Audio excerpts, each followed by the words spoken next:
Disiarkan langsung dari studio MNC Conference Hall Ainus Tower Jakarta. Inilah Rakyat Bersuara bersama Aiman Wicaksono.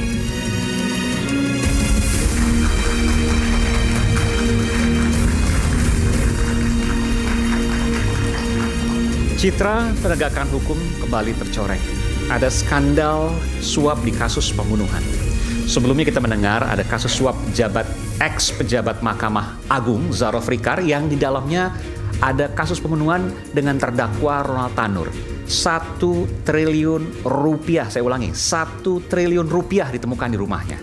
Dan kini skandal suap juga terdengar, dirasakan, tercium aromanya di AKBP Bintoro, Kasat Reskrim Polres Jakarta Selatan, juga pada kasus pembunuhan dengan tersangka anak bos Prodia. Apa yang terjadi sesungguhnya? Bagaimana kok bisa berulang? Saya Aiman Wicaksono. Inilah Rakyat Bersuara. Saya akan undang ke panggung Rakyat Bersuara pada malam hari ini Ketua Indonesia Police Watch IPW, Bung Sugeng Teguh Santoso. Bung STS, selamat datang. Bung Sugeng.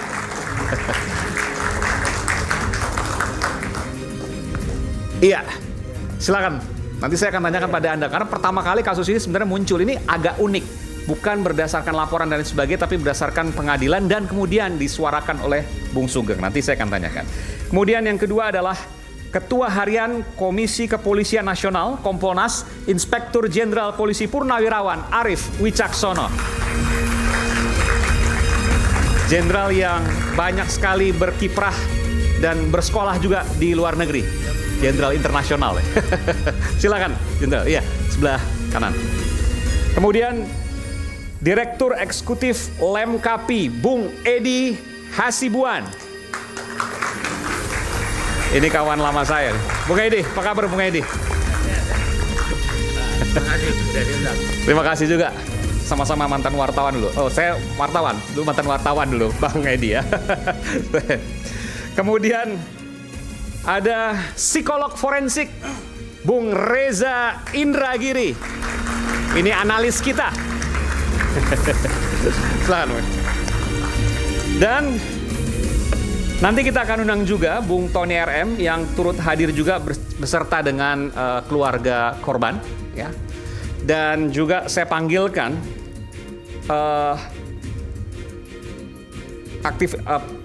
praktisi hukum, ya, Bung Rasman Arif Nasution. Ya. Bung Ran, apa kabar? Sedang Makasih. malang melintang terus berlewat di televisi. Silakan sebelah sana, Bung Ran. Oh ya, oke.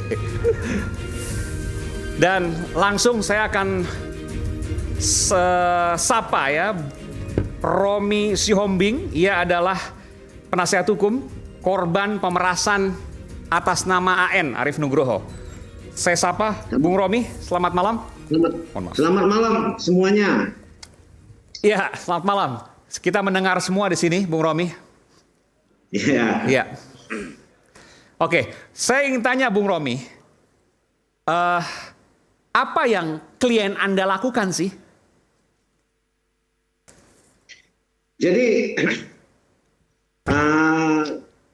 berita-berita terkait adanya tindak pidana pembunuhan dan lain-lain itu memang perlu kita clearkan lagi ya, bahwa kalau kita bicara historis berdasarkan fakta-fakta, kemudian bukti-bukti yang ada, bahwasanya tidak ada peristiwa pembunuhan. Tidak ada. Ya, tidak ada pembunuhan. Jadi ditersangkakan atas kasus apa itu?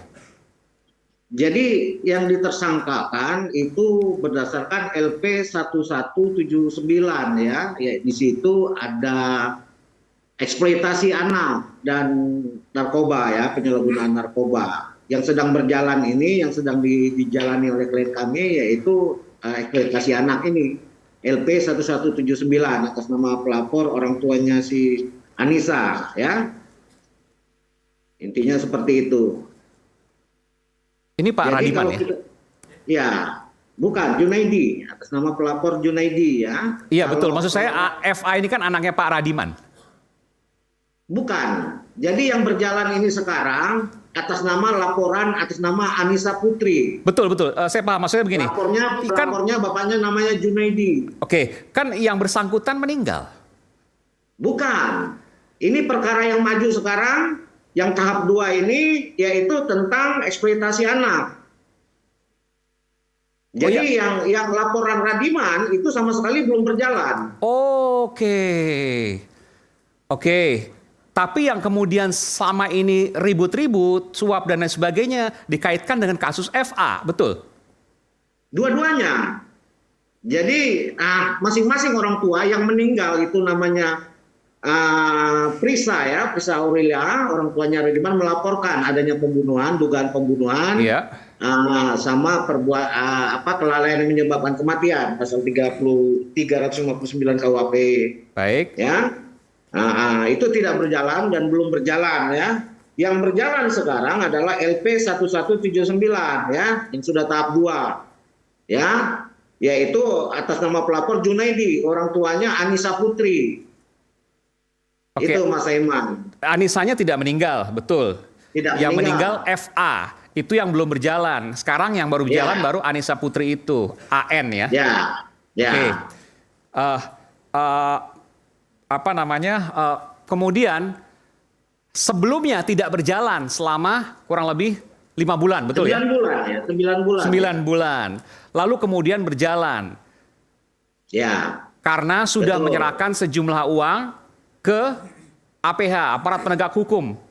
Betul. Lalu kemudian tetap berjalan, itu yang kemudian digugat perdata di pengadilan.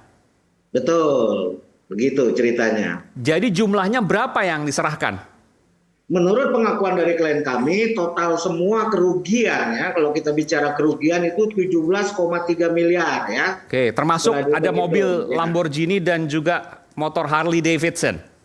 Ya, termasuk satu unit mobil Lamborghini Aventador, kemudian satu motor BMW ya, H4, kemudian satu ini Harley Davidson. Oke. Dan itu kemudian berjalan. Artinya klien Anda akan kena lagi nanti karena ada satu kasus lagi yang belum jalan ini. Betul? Ya, kita lihat pembuktiannya bagaimana. Seperti saya katakan, kenapa kami kemarin mengambil sikap untuk melakukan preskon, karena semakin liar informasi, kami tegaskan di sana bahwa tidak terjadi pembunuhan.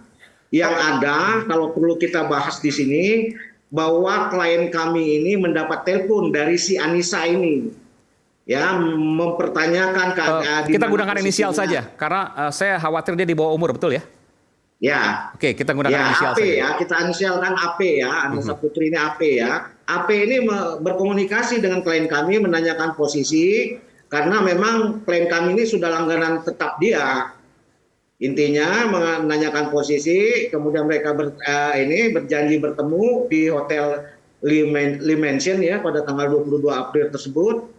Kemudian tiba-tiba AP ini datang bawa FA yang tidak dikenal. Ya. Setelah sampai di hotel, kemudian AP ini kebiasaannya meminta kepada klien kami untuk disiapin narkoba jenis sabu ya.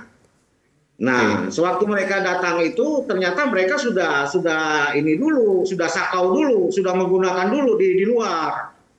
AP dengan korban almarhumah FA, maksudnya itu? Ya. Oke. Ya, sudah menggunakan dulu. Nah, kemudian setelah bertemu dengan klien kami, mereka mengkonsumsi juga narkoba, sabu. Setelah mengkonsumsi sabu itu, mulailah ini mereka seperti transaksi sebelum-sebelumnya mereka melakukan hubungan badan nih antara klien kami dengan si AP ini.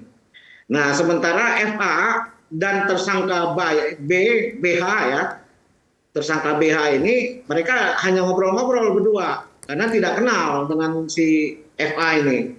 Tiba-tiba si FA ini kejang-kejang.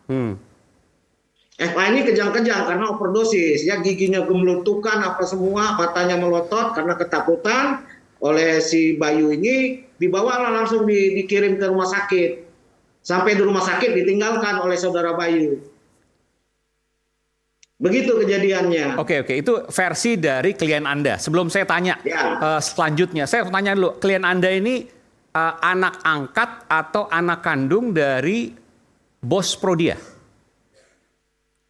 Ya, sebenarnya kalau terkait sana kami nggak bisa sampaikan detailnya. Tapi ada hubungan ya?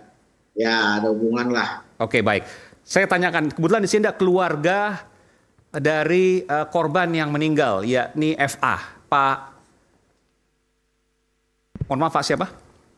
Radiman. Pak Radiman dan Ibu Nur kalau tidak salah. Iya, Ibu Nureti. Nureti, oke. Tadi disebutkan bahwa mabuk narkoba. Apakah, saya mohon maaf saya harus tanyakan, Pak. Tentu Bapak masih berduka atas kepergian putri Bapak, betul ya? Ya betul. Apakah betul ia pengkonsumsi narkoba? Apakah ada tanda-tanda seperti itu misalnya? Tidak, Pak. Anda membantah apa ke Bung Romi? Ya, saya nggak tahu apa dia pernah pakai atau tidak, saya nggak tahu, Pak. Ini masih sekolah atau Udah kerja? nggak sekolah. Sudah kerja? Kerja? Enggak sih, lagi nyari-nyari kerjaan, Pak. Lulus apa terakhir? SMP. Lulus SMP. Iya. Sering di rumah atau sering menghilang misalnya dari rumah gitu? Kadang ada di rumah, kadang katanya mau main ke rumah teman. Begitu sih, Pak. Tinggal di daerah? Kan Epa ini kan udah menikah ya, Pak. Deka Sirih. Ini yang temannya ya? Maksudnya FA-nya. Oh, FA sudah menikah siri? Udah menikah siri. Jadi selama nikah itu dia udah nggak tinggal sama kami. Tinggal sama suaminya? Sama suaminya. Tapi Bapak tahu nikah siri itu? Ya saya yang nikahin. Oke, berarti memang ya nikah resmi tapi tidak tercatat di catatan sipil. Iya, ya? begitu, Pak. Oke. Lalu kemudian? Ya pas kemudian ya dia tinggal di sana. Itu. Bapak nggak pernah kontrol lagi dan lain sebagainya? Paling kita ada komunikasi melewat HP, Pak. Tinggal di sana tuh daerah mana, Pak? Mangga Besar, Pak. Oke, terus? Paling suka ini sama ibunya. Nanya kabar, apalagi kan FA kan udah punya anak ya. Kita yang ngerawatnya, terus katanya gimana kabar Dede, paling gitu nanyain kabar. Bapak tinggal di mana? Saya tinggal di Angke, Pak, Jakarta Barat. Oke, nggak seberapa jauh lah mungkin itu ya. Iya.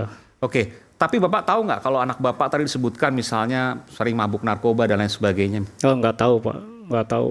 Nggak tahu apa tidak yakin bahwa nggak akan seperti itu atau seperti apa? Ya, atau mungkin saja? Ya, malah saya pikiran nggak yakin anak saya berbuat seperti itu gitu malah. Itu di Mangga Besar tinggal di mana, kerja apa, Pak? Dia lagi nyari-nyari, Pak. Maksudnya masih nyari-nyari kerjaan gitu. Suaminya memang orang sana asli? Orang sana asli, orang Mangga Besar. Oke. Iya. Dan suaminya pada waktu kejadian di mana itu? Ya di rumah, dia juga sempat nanyain di mana kabarnya gini. Kata saya, ya tahu ini saya juga lagi nyari informasi gitu gimana ininya. Menurut suaminya sering menghilang misalnya dari rumah atau bagaimana? Ya enggak sih, Pak. Coba Ibu, boleh? Ya, saat itu lagi hari Senin emang dia lagi keadaan berantem sama suaminya, terus diajak jalan tuh sama Anissa. Anissa itu kayak kakak Kita pakai iparnya. inisial Ibu, AN aja ya? Iya, AN. Ya, sama AN itu diajak lah katanya. Dari suaminya ya. Kata suaminya, emang sempet Bu dia pamit katanya, yang aku main ya sama AN. ENN sama Ya, okay. Nisa gitu. Terus karena dia lagi berantem, makanya dia diantepin tuh pura-pura tidur. Kalau tahu akan kejadian kayak begitu, mungkin Rehan bangun kali Bu, katanya gitu. Itu yang saya tahu. Sudah lama berkawan dengan AN ini? Itu pas dia berkeluarga saja, karena kan dia satu rumah sama AN. Satu rumah? Iya. Ibu pernah tanya nggak itu AN pekerjaannya apa dan lain sebagainya? Nggak tahu. Nggak pernah tanya juga? Nggak pernah tanya. Sampai sekarang pun nggak pernah. Bapak juga nggak pernah tanya juga? Iya, nggak pernah tanya. nggak ada kecurigaan apapun, pekerjaannya mungkin yang lain dan lain sebagainya, terkait prostitusi misalnya? Tidak ada. Tidak ada. Tidak ada sama sekali? Tidak ada sama sekali. Dan boleh ceritakan bagaimana kemudian kondisi FA sehari-hari? Apakah ia anak yang seperti apa misalnya? Mungkin masuk ke lembah hitam misalnya? Mungkin Ibu punya pandangan seperti itu? Oh, tidak sih.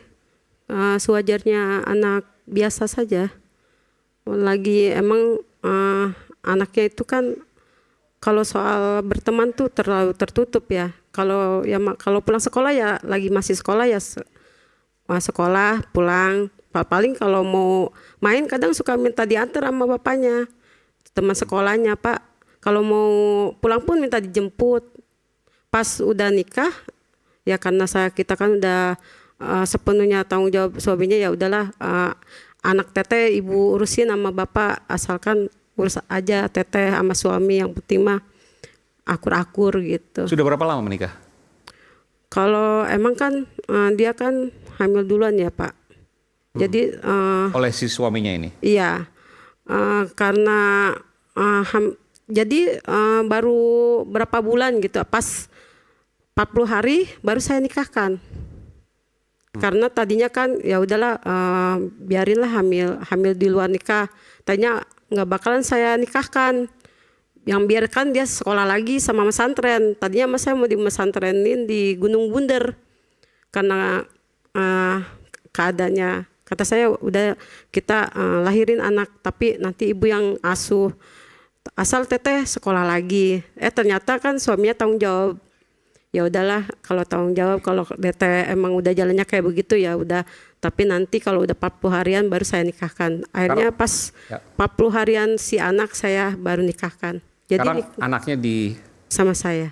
Oh, sama ibu-ibu yang merawat? Iya. Ibu kerja apa? Bapak kerja apa? Dagang. Dagang apa di mana? Dagang keliling. Dagang apa itu? Dagang cilok. Cilok. Bapak juga sama? Sama. Bareng atau pisah? Bareng.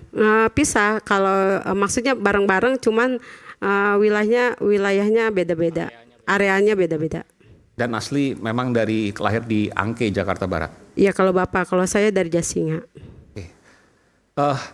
Saya ke Bung Romi. Bung Romi, jadi sejauh ini hanya satu kasus yang masih ada. Kasus kedua, Anda meyakini bahwa klien Anda tidak terlibat dalam penghilangan nyawa ataupun kehilangan nyawa dari FA ini? Ya, kalau sebagai kuasa hukum kami punya keyakinan bahwa unsur pembunuhan itu tidak ada. Kalau kita bicara pasal 359 KUHP ya mungkin ya kelalaian menyebabkan kematian ya. Saya tanya ke Pak Radiman, waktu polisi menyampaikan bahwa anak Anda itu meninggal, apa yang Anda sampaikan? Apa yang polisi sampaikan waktu itu? Sempat disampaikan pasti kan? Iya, sempet sih waktu itu Pak. Oleh mana? Polsek atau Polres atau Polres. Polda misalnya? Polres Pak. Polres mana? Polres Jakarta Selatan. Oke. Iya, cuman emang pas kita posisi baru datang, kita juga shock, pikirannya gimana, sempat ngedenger anak bapak kayak dicekokin gitu. Cuman itu doang yang narkoba. Iya, yang itu doang yang sempat saya dengar gitu Pak. Terus Bapak langsung ke rumah sakit waktu itu? Enggak. Malah sih saya di situ masih di Polres Jakarta Selatan, masih dipintai keterangan. Oke. Baik, kita akan kembali saat lagi pemirsa, tetaplah bersama kami di Rakyat Bersuara.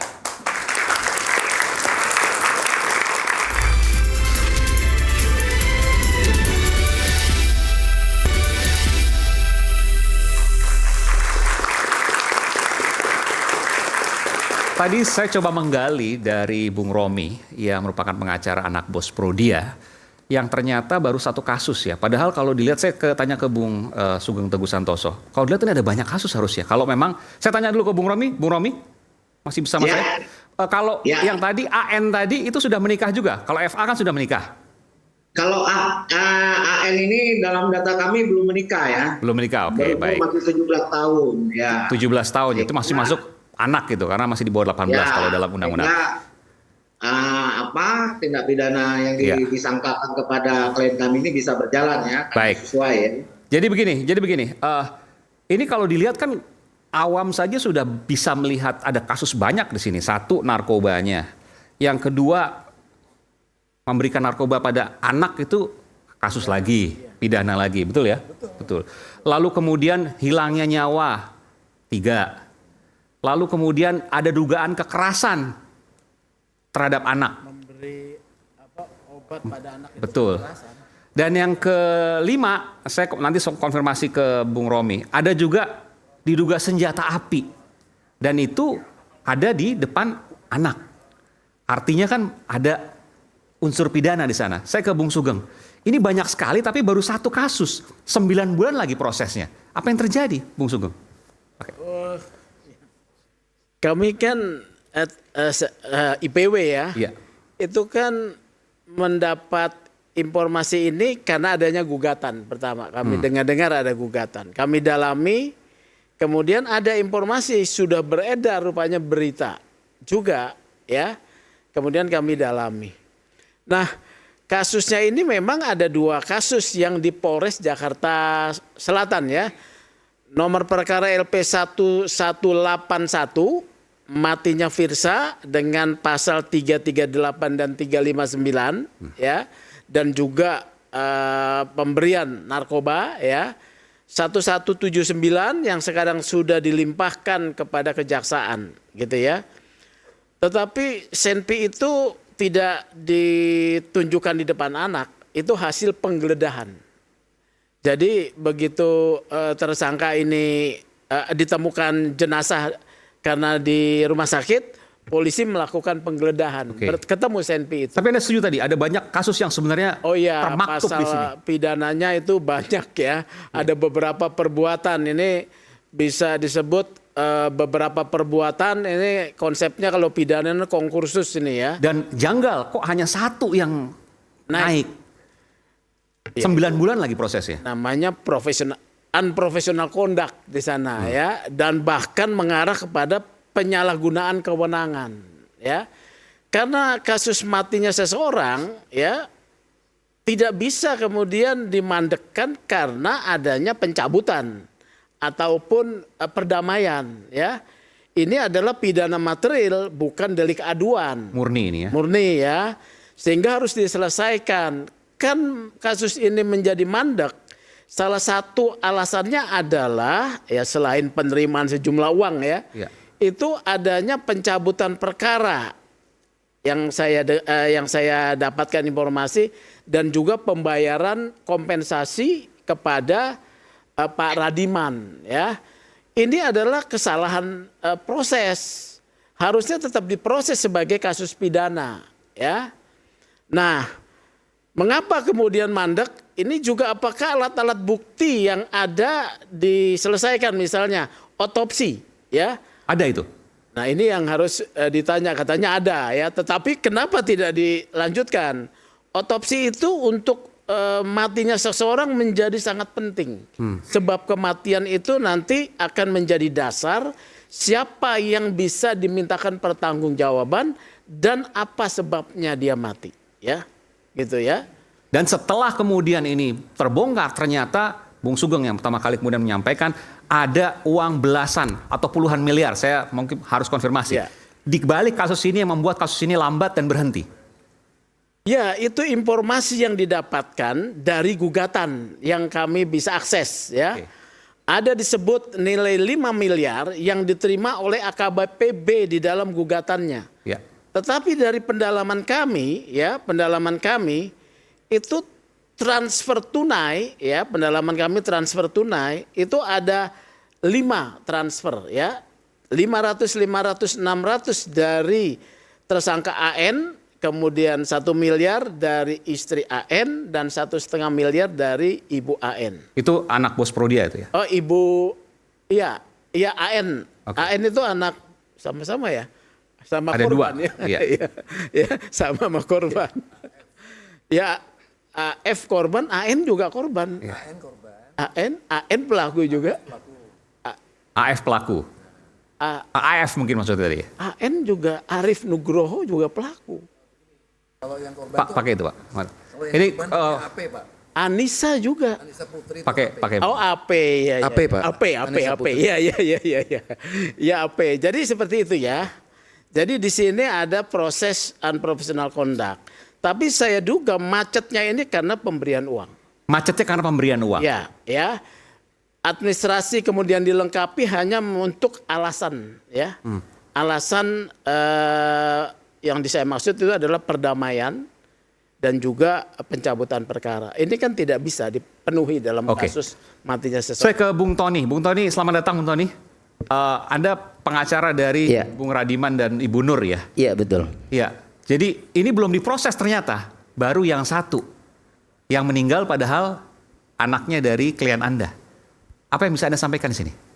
Pertama tadi saya di jalan menyaksikan lewat channel YouTube ya. Saya baru jelas dari Pak Romi Sihombing. Saya juga baru tahu ini.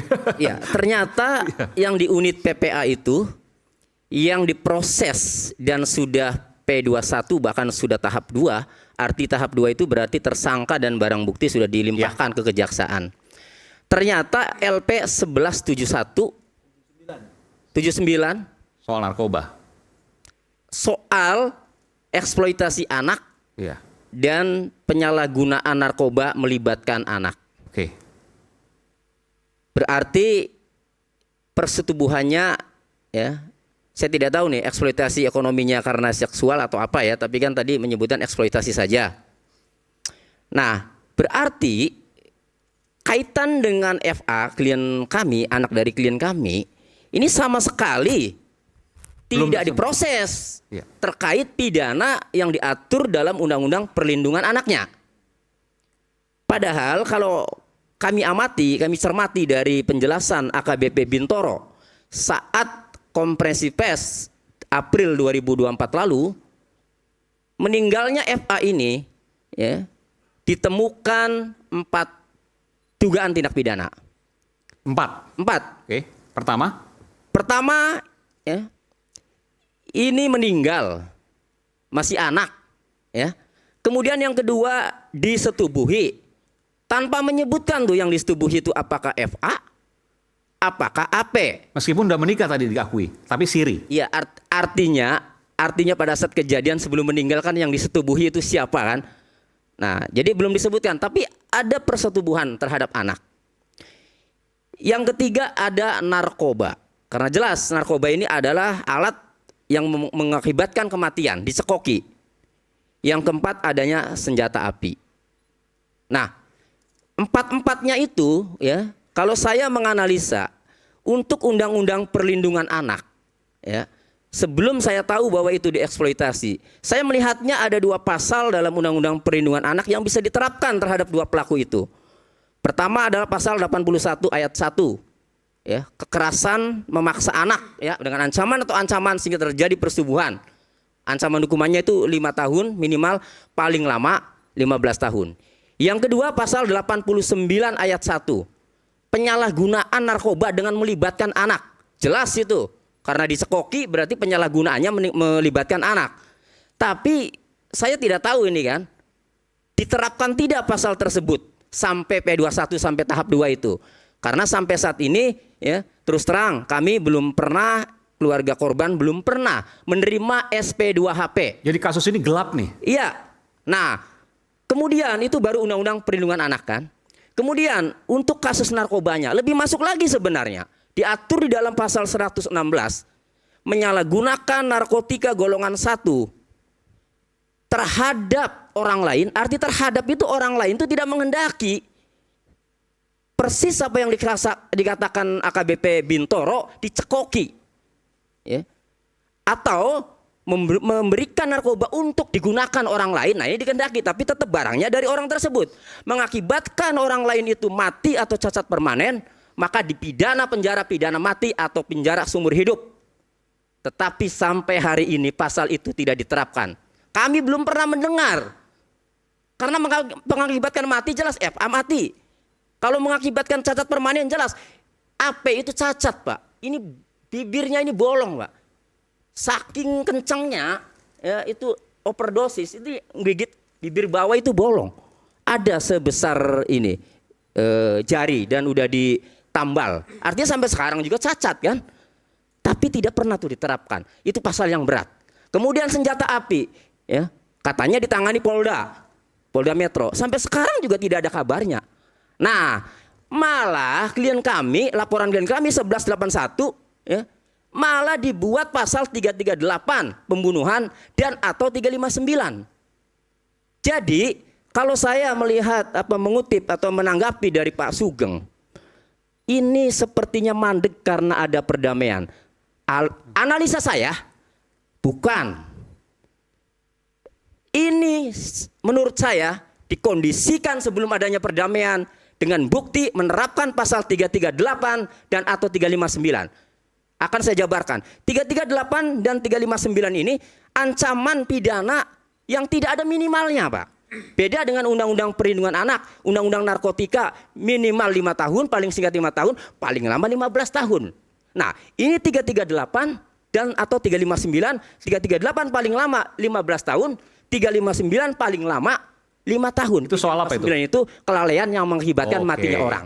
Nah, lalu melihat fakta matinya korban FA dicekoki narkoba, apakah dia tahu Arif Nugroho ini kalau mencekoki itu bakal mati? Apakah dia tahu?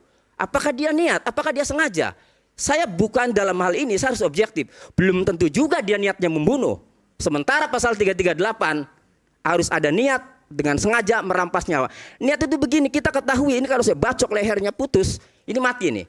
Jelas niat. Tapi kalau dicekoki narkoba, belum tentu juga niatnya membunuh. Tapi berakibat meninggal. Jadi pengondisian pasal ini menurut saya apabila nanti di pengadilan tidak terbukti pasal 338-nya, maka dikenakan dakwaan alternatif yaitu pasal kelalaian yang mengakibatkan matinya orang 359. Ancaman hukumannya paling lama 5 tahun. Ya, 2 tahun bisa, 1 tahun ini bisa. loh, ini sebentar ya. Jadi memang perdamaian, pembayaran kompensasi dan pencabutan perkara itu adalah instrumen untuk melakukan memandekkan perkara. Itu adalah modus. Dan dugaan itu karena uang. Ditambah gitu, itu, kan? Tetapi dugaannya karena uang. Ya, ditambah itu. Soal penerapan pasal kan 359 juga naik ke pengadilan ya kan? Kalau memang diteruskan. Tapi instrumen yang memang biasa digunakan oleh oknum penyidik itu bagaimana mematahkan laporan tersebut, gitu ya. Padahal ini tidak boleh. Intinya supaya hukumannya ringan lah. Enggak, dimandekkan. Oh, dimandekkan. Supaya mandek karena ada pencabutan, ada pembayaran kompensasi. Ini adalah alat kerja untuk melakukan penyalahgunaan kewenangan. Efeknya kan kasusnya tetap jalan P21, kan nggak mandek. Enggak, itu untuk yang satu kasus. 1179 Iya. yang dibicarakan oleh Mas Tony itu dengan LP korban FA 1181. itu 1181. Oh, supaya mandek, Iya. supaya nggak bisa diproses. Benar, terhadap 1179 juga begitu. Makanya di Agustus ketika Kapolres melihat ini tidak jalan, dia perintahkan untuk dilanjutkan. AKBP B kemudian dipindahkan ke Polda, gitu loh. Maka oleh AKBP G dilanjutkan prosesnya. Iya. Jadi harus ingat ya, penyalahgunaan kewenangan oleh penyidik tuh banyak modelnya. Nah, ini gimana kok bisa dengan direkayasa sedemikian rupa sehingga bisa mandek? Logika gimana? Logikanya gini. Sederhananya gimana? Kan ada laporan. Ya. Laporan ini adalah instrumen awal untuk melakukan satu proses pidana. Oke. Laporan ini kemudian dilumpuhkan dengan cara dicabut. Oke. Gitu ya. Ya. Kemudian supaya ada alasan pencabutan, instrumen pembayaran ganti kompensasi dilakukan Kepada korban. kepada Pak Radiman. Dan sudah diberikan uangnya. Sudah 300 Sudah. juta. 300 juta ya? Sudah.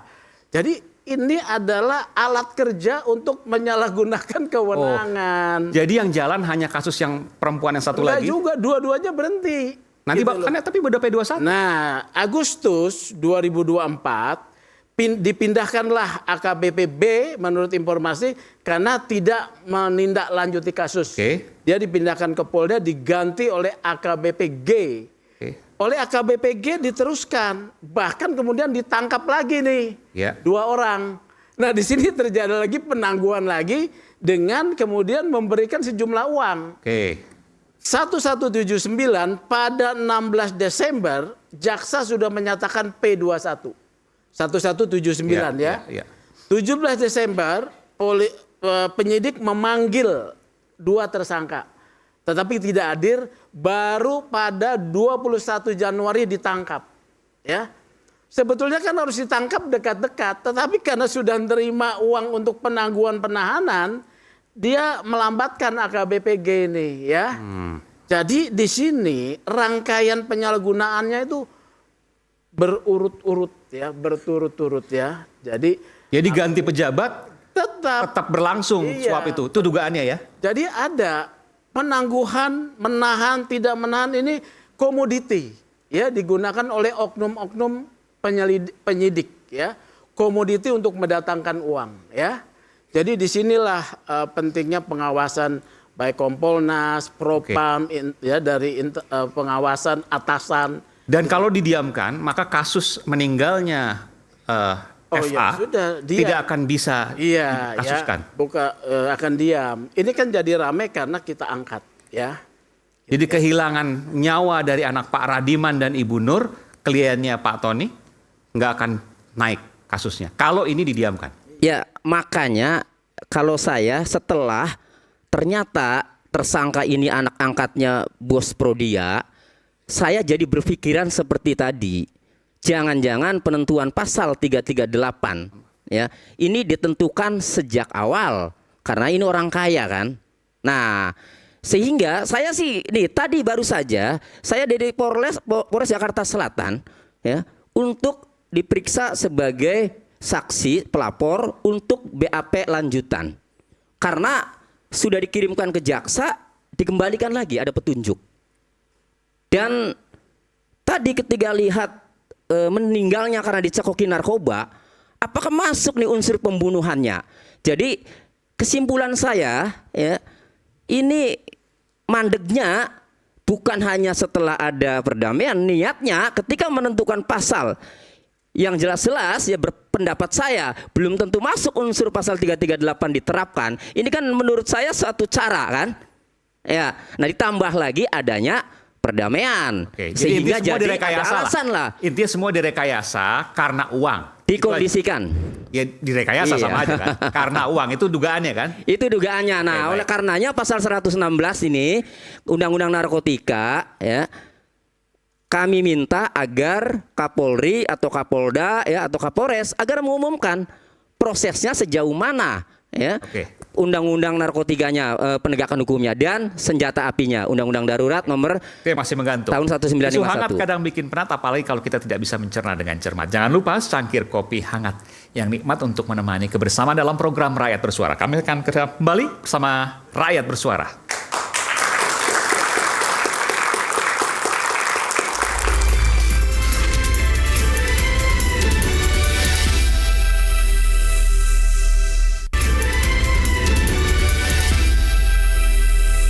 Diduga, ya, ini katanya masih diduga, direkayasa sedemikian rupa sehingga kasus kematian FA-nya disingkirkan dulu, tidak akan naik. Tapi kasus narkoba, di mana ada satu perempuan yang kemudian tidak meninggal tadi, itu kemudian diproses, lalu kemudian nanti hasilnya setidaknya hukumannya bisa ringan atau bahkan bebas sama sekali. Betul ya? Ya, ringan lah mungkin ya. Ya, atau bisa bebas kan, bisa aja kalau nggak terbukti dua-duanya misalnya. Ya, kalau tidak terbukti dua-duanya. Tapi 359 ini ya mungkin bisa. 359 itu apa? Orang nggak ngerti soalnya. Ya, pasal 359 itu dengan sengaja, tidak dengan saja, ya, kelalaian menyebabkan yang kematian, mengakibatkan orang lain meninggal. Ya, biasanya diterapkan, ya, biasanya diterapkan oleh pengemudi lalu lintas, ya, yang menabrak kan nggak sengaja, atau mainan senapan angin, ya, nggak sengaja, itu biasanya itu. Intinya Anda melihat semua ini berupa kesengajaan. Ya, kalau saya melihat setelah muncul ternyata anak bos Prodia yang kaya raya sampai keluar 17 miliar, ya, saya menduga pasal 338 itu penerapannya dikondisikan. Supaya itu tidak terbukti. 338 itu pembunuhan tidak berencana, ya? Tidak berencana. Kalau berencana 340. Betul. Ya. Supaya 338 itu tidak terbukti sehingga hukumannya ringan lah gitu. Hukumannya ke 359, ke kelalaian. Yang lebih ringan. Ya, yang lebih ringan. Gitu. Dan itu bisa dengan kompensasi nanti korban dan lain sebagainya, betul ya? Ya, ditambah lagi setelah ada perdamaian kan, semakin memotivasi, semakin semangat ini kan. berupaya untuk Memaafkan menghentikan misalnya. kasus ini kan. Oke. Jadi nggak usah naik ke pengadilan gitu. Toh korbannya nggak menuntut. Iya, Padahal sejak awal perdamaian saya sudah sampaikan bahwa boleh ini berdamai ya. Tetapi ini delik biasa, bukan delik aduan. Arti delik biasa walaupun ada perdamaian, penyidik wajib melanjutkan proses hukumnya. Oke. Hakimlah nanti yang menentukan. Baik. Itu. Dan ini dilakukan karena anak bos Prodia yang saya harus sampaikan, dugaannya adalah dijadikan sapi perah. Ya, Pak Aiman yang bicara. Kalau saya lihat bukan hanya polisi ya, oknum pengacaranya juga memanfaatkan kasus ini untuk keuntungan pribadinya. Karena dia dapat juga Ya, karena lewat dia. informasi yang kami dapat ya, nilainya nggak sampai 1 miliar Untuk? yang beredar untuk polisi. Oke. Ya. Sementara yang keluar 17, yang di Polres Selatan ya. Oke. 17 miliar. 5 transaksi yang tadi saya bilang jumlah 4,1 itu masuk kepada rekening mantan pengacaranya. Evelyn itu. Evelyn, EDH. Ya. Penjualan mobil Lamborghini juga masuk ke rekening Evelyn. Padahal si kliennya AN dan BH ya, AN tidak setuju masuk ke rekeningnya Evelyn. Ini jadi praktek-praktek advokat yang model ini sebetulnya menjadi pintu awal. Polisi juga tergoda ya. Nggak cuma polisi kan ada juga ya, penegak hukum yang lain. Iya ya tergoda. Zero Free Car misalnya di ini harus Mahkamah Agung. ditindak ya. Kita sering mengkritik penegak hukum lain, tetapi advokat jarang mengumumkan secara terbuka adanya dugaan pelanggaran anggotanya ya.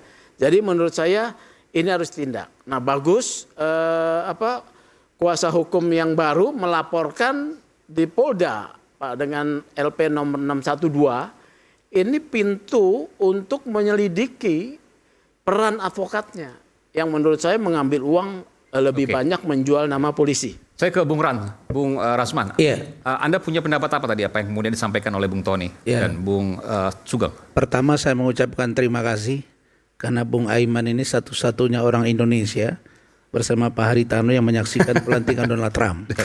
Oke. Terima kasih. Terima kasih.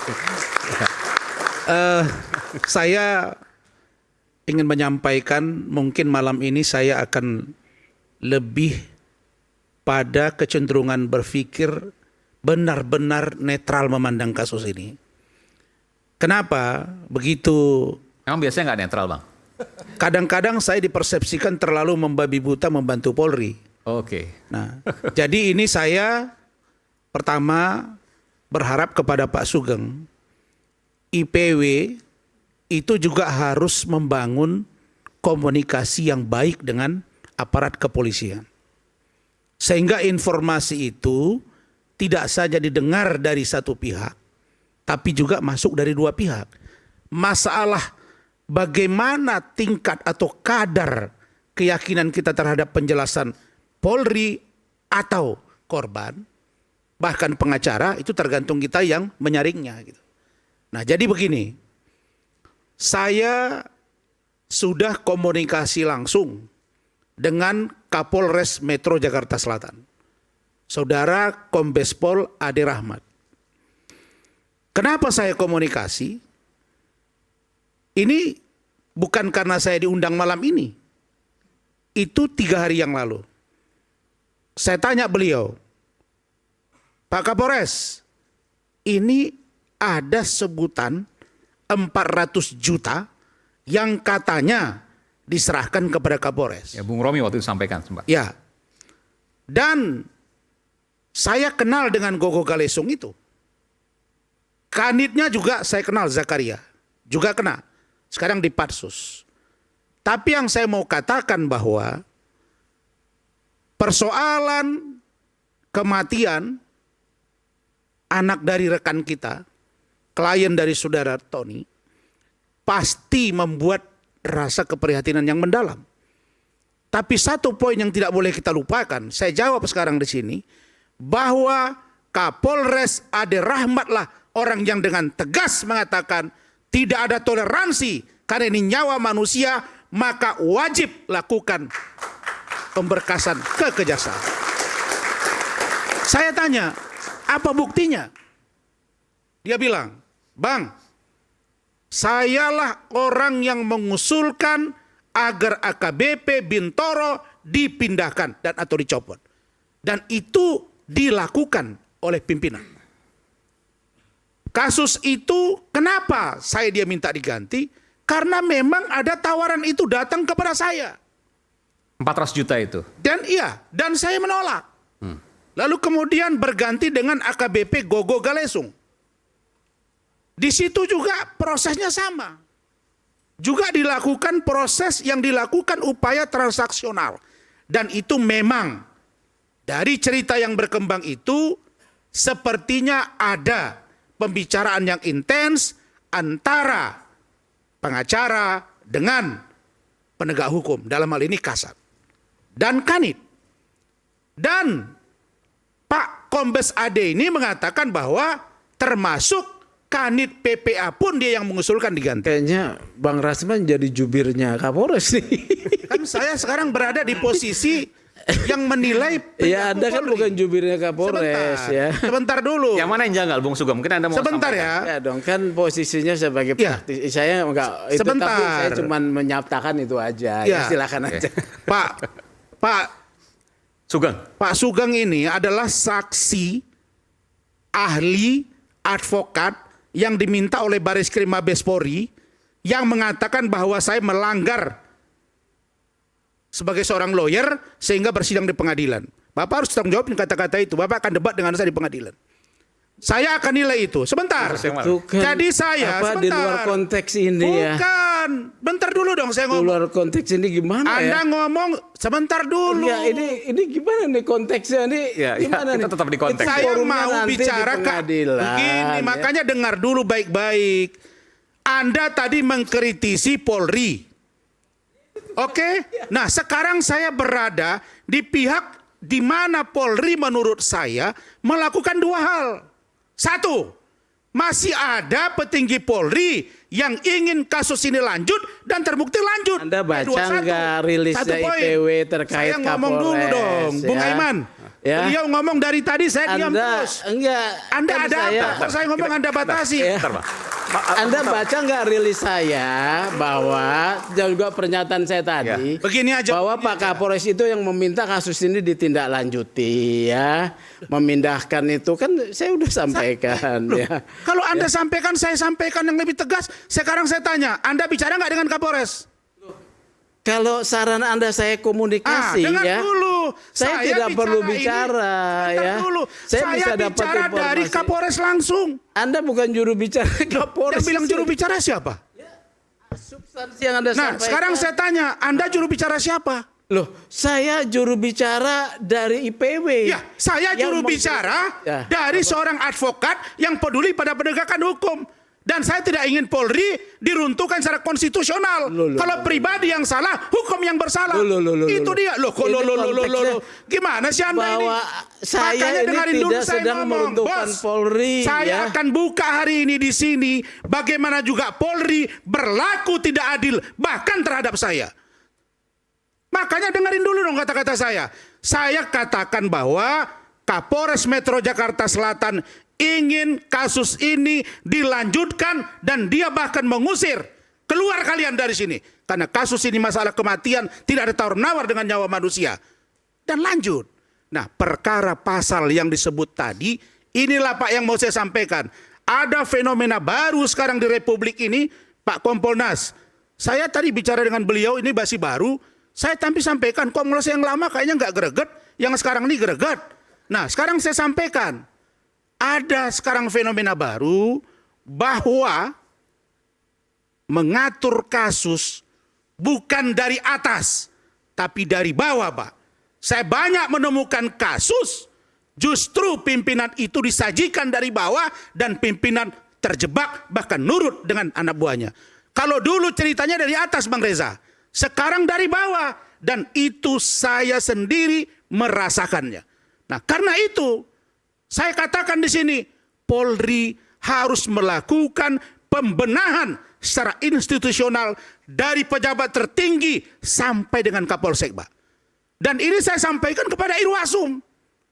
Bapak Komjen Pol Dedi Prasetyo, Pak. Beliau berespon, surat. Nah sekarang begini, saya hanya keberatan satu hal. Kalau kita melihat masih ada perilaku oknum yang tidak baik, hukum perilaku itu. Kalau ada tindakan AKBP B, C, D, hukum mereka. Tapi jangan rusak secara institusi karena negara ini juga akan sengkarut tanpa adanya kepolisian. Saya kira itu dari saya. Oke, baik.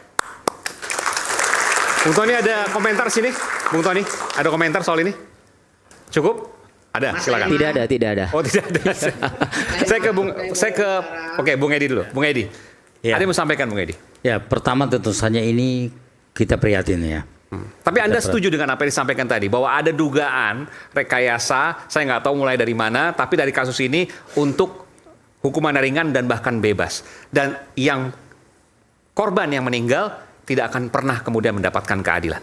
Ya, pertama adalah kalau kita lihat, saya melihat memang betul kata Bang Rasman.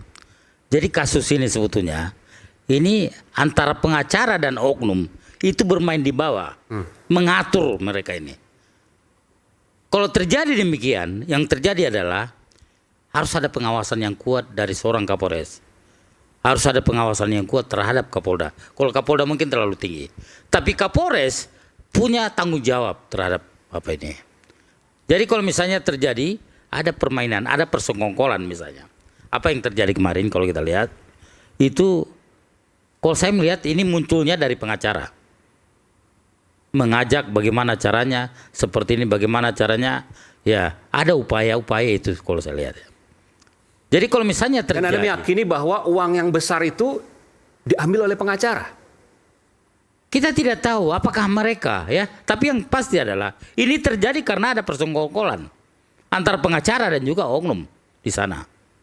Kebetulan ya, mungkin Kapolresnya nggak tahu. Tersangkanya orang berpunya. Iya, karena melihat bahwasanya tadi kan disebutkan pasal 338. 338 adalah ancaman hukumnya 15 tahun penjara. Ya. Kalau pakai 359 itu sangat ringan. Itu maksimal 5 tahun. Bisa 1 tahun, bisa 2 tahun. Nanti bisa juga karena tadi udah ada damai, ini bisa diselesaikan. Oke, kita lihat dulu sebentar. Saya ingin putarkan dulu ada pemberian uang ya. Saya nggak tahu uang atau apa. Kita akan putarkan. Saya minta untuk putarkan ya. Dari nanti tolong Bung Tony jelaskan karena ada Bung Tony juga kalau tidak salah di sini. Kita lihat ini.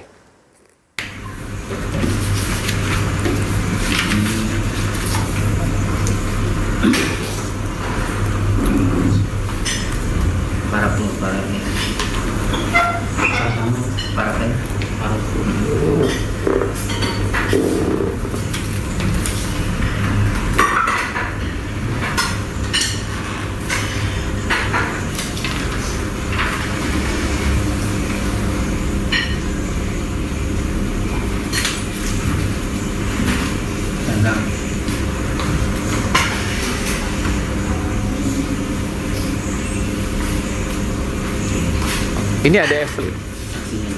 Oke. Satunya dari sini ya. Nama. Tanda tangannya sini.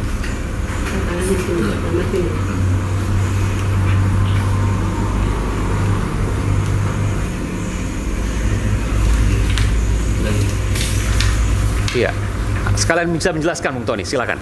Ya, ini Para Diman ya menandatangani itu karena untuk bisa nerima 300 juta itu harus menandatangani 2, ya 1 surat perdamaian, yang kedua surat pencabutan laporan. Enggak, siapa yang memberikan 300 juta kepada siapa untuk apa? Ya, itu dari istrinya Arif Nugroho yang pakai masker tuh. Itu yang tersangka ya? Ibu Nur Aiti itu. Tersangka, ya, tersangka yang memberikan itu 300 juta kepada Para Diman. Kepada Para Diman dan langsung. Ibu Nur. Untuk apa diberikan 300 juta? Ya kompensasi lah, uang perdamaian lah. Ya, jadi uang perdamaian. Ya, uang perdamaian. Atas kematian anak dari Radiman dan Ibu Nur. Ya, agar laporan itu dicabut lah. Agar laporan dicabut. Ya. Nah, ini kan maaf ya, Bung Aiman. Sebentar, Pak. Saya dengarkan dulu, bentar. Sementara saya foto aja dulu ya. Nah, ini Evelyn. Oh, ini yang sebelah kanan Evelyn ya. Paling belakang ini Evelyn. Yang menggunakan blazer. Apa namanya, baju warna hijau telur asin lah. Ya, ini yang telur asin ini. Ya, oke. Ini Evelyn Doharsi, Oke. Polda Galung. Pengacara dari Arif Nugroho dan Bayu. Ya, iya. Nah, yang pakai masker itu istrinya Arif Nugroho, dia mengaku Paling istrinya sebelah Arif Nugroho. kiri ini ya, sebelah kiri layar ya. Sebelahnya adalah istri Ya, yang pakai tersangka. masker istrinya Arif Nugroho. Dia mengaku istrinya Arif Nugroho. Oke. Dan ya, klien kami menerima 300 juta itu karena istrinya Arif Nugroho mengaku suaminya kerja di bengkel. Di bengkel. Iya. Di bengkel motor, pekerja biasa. Maksudnya? Iya, artinya saya kaget setelah saya tahu ternyata anak angkatnya bos Frodia kan begitu. Jadi waktu itu mengaku orang biasa-biasa saja. Dan gitu. kita nggak tahu apa yang benar, mana yang salah. Iya. waktu itu. Dan ini dilakukan kapan? Ini 2 Mei. Oh. 2 Mei 2024. Oke, sudah lama ya. Anda sudah cukup lama juga berarti mendampingi. Lama. Sebelum saya nangani kasus Pina ini dulu sebenarnya. Oke. April. 27 April saya terima kuasa. Iya. Dan Anda di sini kalau seandainya ini terjadi kan berarti selesai semua kasusnya. Nah, saya sama Evelyn ini sebenarnya sependapat bahwa sejak awal ya, Iya. perdamaian ini tidak menghentikan proses hukumnya. Karena deliknya delik biasa. Oke. Nah, tapi kan saya tidak tahu nih upaya Evelyn ke sana. Yang penting begini, karena klien saya sudah memutuskan mau untuk berdamai dengan kompensasi 300 juta, maka konsekuensinya harus menandatangani surat perdamaian dan surat pencabutan laporan. Begini. Nah, setelah itu ya, Ini fakta baru, ini hanya baru kita tampilkan Makanya ya. saya menarik nih. Tapi sebentar, kalau Bang Rasman. ngomong dulu lah, silakan. Ya, setelah itu ya, Evelyn ini ya mungkin ya menghadap penyidik atau melobi atau bagaimana ya saya tidak tahu. Tapi kami ini saya meminta kepada klien saya, Pak Radiman, ini kasus lanjut. Meskipun berdamai, percaya saya bilang. Oke. Tidak akan berani penyidik menghentikan. Ya. Jadi satu lagi nanti kalau nanti dipanggil paling ke persidangan. Oke. Sebelum Nah, ke Anda, saya ke Bu Romi mau menyampaikan sesuatu. Bu Romi, silakan. Baik, bagi kita semua di sini ada rekan-rekan pemerhati, ada rekan-rekan praktisi di sini. Kita belajar untuk profesional. Apa yang Kita Anda? belajar- Ini baru pertama kali kita sampaikan ini. Gimana menurut Anda, Bung Romi? Ya, kita belajar untuk memberikan edukasi kepada masyarakat karena ini disaksikan semua oleh masyarakat ya di Republik ini. Kepada Kang Tony hadir di sini selaku kuasa hukum dari FA. Yang jelas-jelas ini sudah ada perjanjian, ya kesepakatan. Kalau dalam pasal 4-nya, kalau kita bacakan, para pihak setuju dan sepakat bahwa setelah perjanjian ditandatangani tidak akan ada lagi tindakan-tindakan hukum. Saya pikir Kang Tony juga harus profesional ya. 1338 Perdata sudah tegas mengatakan bahwa perjanjian itu adalah hukum bagi para pihak yang membuatnya. Nah sekarang kapasitas Kang Tony mengulik-ulik lagi perkara ini apa? Berarti tidak konsisten dengan perjanjian ini. Oke, jadi begini Bang Romi, itu uang 300 juta sudah disertai dengan perjanjian yang tidak akan melanjutkan kasus ini ke ranah hukum. Betul. Kita harus konsisten kayak gitu loh. Ini kan disaksikan seluruh masyarakat. Berlakulah sebagai seorang praktisi officio nobile. Ya. Itu yang pertama. Yang kedua, saya perlu ditegaskan lagi, tidak boleh ada lagi bahasa dicekok-cekokin itu. Ya, karena itu tidak berdasarkan data.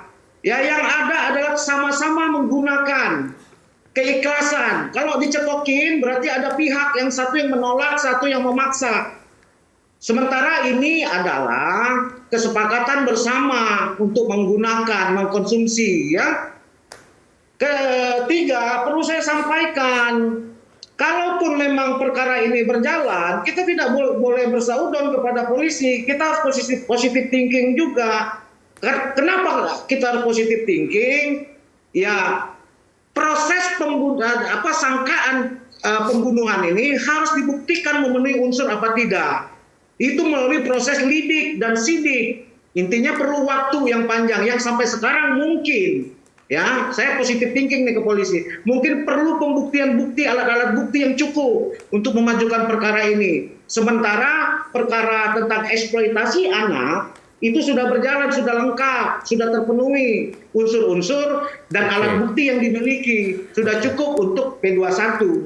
Itu kita harus konsisten. Baik. ya perlu saya jelaskan juga, yang disangkakan itu pasal 76I ya, Junto 88 dan atau 76J ayat 1 Junto 89. Jangan anggap remeh pasal ini. Pasal ini ya 76J ayat itu seumur hidup ancaman hukumannya.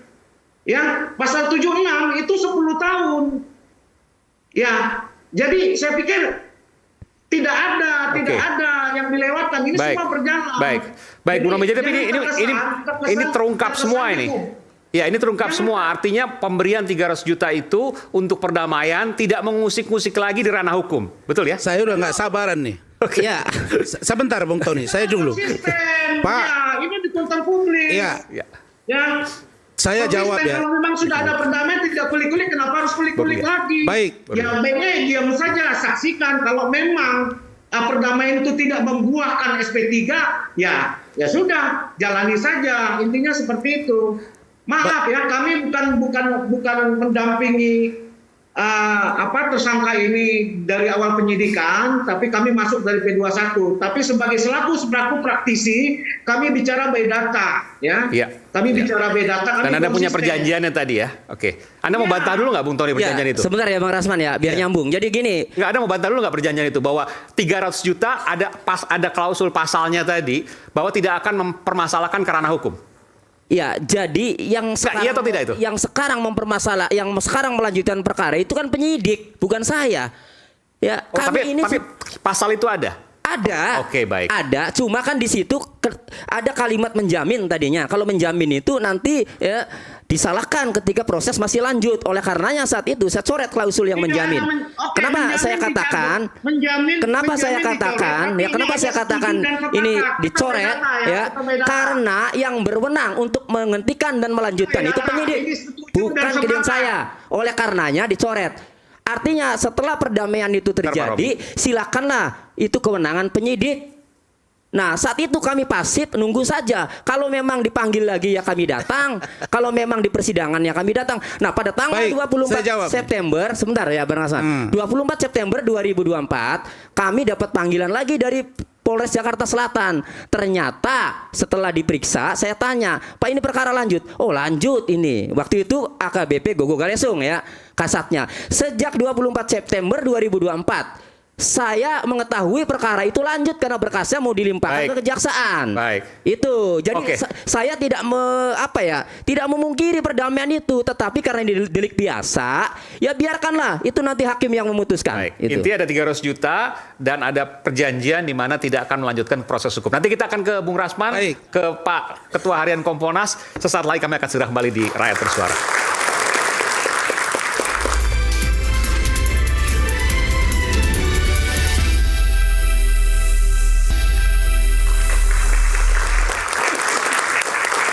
Jadi sekalian minta putarkan lagi tadi videonya. Ada video perdamaian antara Evelyn, Bung Tony yang mewakili Pak Radiman dan Ibu Nur, ayah dan ibu korban FA yang meninggal, yang kemudian diberikan uang 300 juta rupiah dari pihak tersangka anak bos Prodia kepada ibu Pak Radiman dan Ibu Nur ya. Sampai sekarang masih disimpan uangnya, masih ada ya.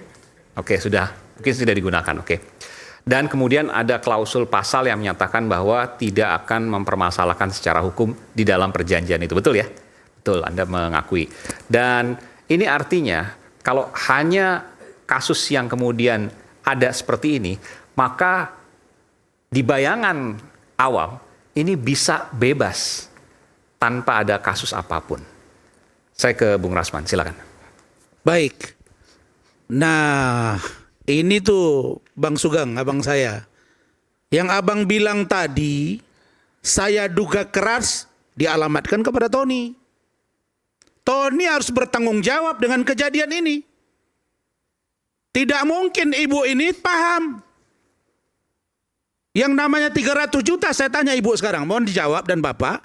Apakah bapak rela anak bapak meninggal dunia dikasih 300 juta? Tolong dijawab Pak. Saya tanya Bapak, apakah Bapak setuju 300 juta diganti dengan nyawa anak Bapak? Ya sebenarnya tidak Pak. Ya, kalau tidak siapa yang menyuruh Bapak menerima uang 300 juta? Bapak bicara yang jujur, Pak. Supaya kita terang mencari rangkaian peristiwa ini.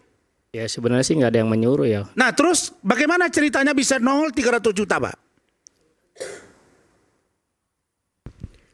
Karena pertamanya kan kami tidak menerima ya Pak. Ya? Dari awal istrinya tersangka datang ke rumah Hajiah.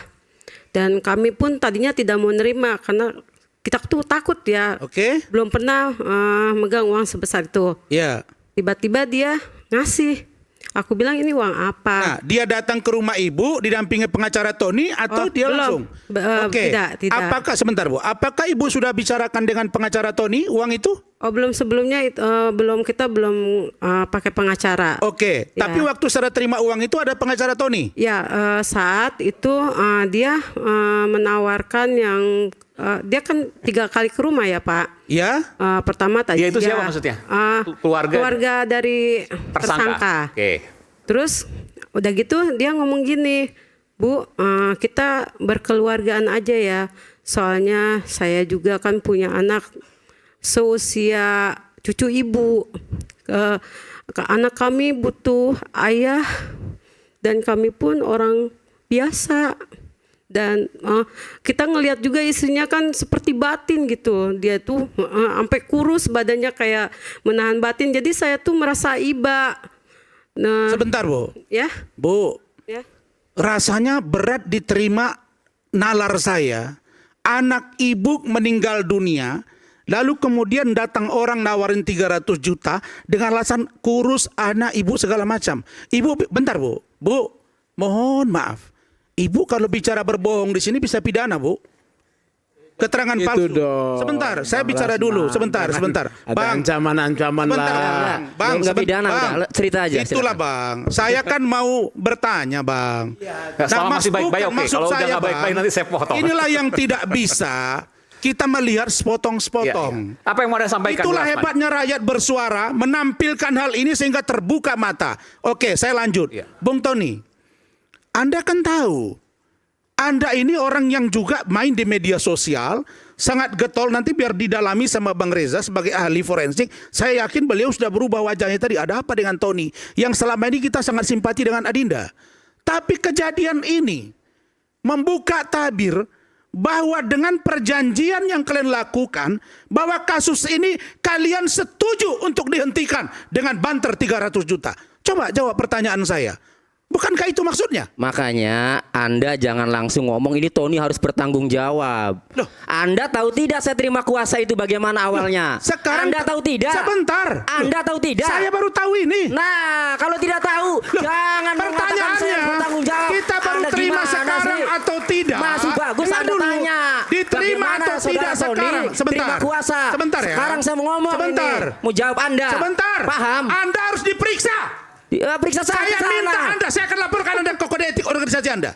Saya akan laporkan Anda. Saya khawatir setruk Anda ya. Jadi Mana pelan-pelan. Anda, Ya. ini nyawa manusia melayang. Ya, makanya Anda orang harus yang membela tahu. Vina Eki. Ya, makanya Tapi 300 juta Nih. Anda barter di depan Anda. Saya Anda dengarkan. putar pasal. Anda dengarkan, saya mau sampaikan ya. Apa Anda ini? Anda dengarkan, saya mau sampaikan bagaimana Anda jadi kuasa hukumnya Paradiman ya. Iya. Paradiman itu menghubungi saya tanggal 27 April 2024. Setelah ia menerima kedatangan beberapa kali dan menerima uang 20 juta. Meminta saya adalah untuk mendampingi dia mau memutuskan perdamaian. Pada Saya waktu itu Anda kuasa hukumnya enggak di situ? Anda kuasa hukumnya enggak di situ? Oh iya, itu tanggal 2 Mei. Kalau Anda kuasa hukum di situ, Anda harus bilang dong. Kalau ini terima uang, emang ada uang cuma-cuma. Bentar, Bos. Dengarkan saya mau cerita gimana Anda. Orang saya belum cerita. Saya melihat salahkan Anda gimana ini sih? begini, Anda saya mencoba mau cerita mengklaim. dulu. Anda itu tidak mengalami. Ya. Saya minta Polres organisasi. Anda jangan main-main ini nyawa orang. Ya. Dengarkan. Jadi ini Ya, dengarkan. Pertanyaan saya satu aja. Itu uang tanda terima, ada perdamaian, Anda ada nggak di situ? Lah, Posisinya Anda Bang lihat tuh. Rasman sebagai apa di sini? Gimana? Ya kan? Anda lihat, oh, Saya ada saya. urai. Biar Iya. berikan kesempatan begini. dulu. Jadi Bang Rasman Tadi Bang Su- posisinya begini, Bang Sugeng. sebagai Tadi apa Bang Su- Bang begini, Bang Sugeng. Rasman? Sebentar Bang Asman, bentar. Kita dengarkan dulu. Silakan Bung Tony. Jadi saya diminta oleh para diman itu untuk mendampingi perdamaian, memastikan klausul-klausul jangan sampai menjerat dia secara perdata, kan begitu. Nah, jadi ya para diman itu bersama istri itu sudah menentukan. Anda harus tahu, makanya dengarkan. Pada saat saya tidak setuju dengan perdamaian, saya keluar ya dari restoran Padang. Oh, Anda nggak setuju waktu itu? Iya, karena ngasih berapa waktu itu? 200 ya? Sebelum 300. Udah jangan saya bilang udah kita Keluar, balik oke. saja. Ya. Lalu? Nah, dia sendiri mau memutuskan Pak masuk ke dalam.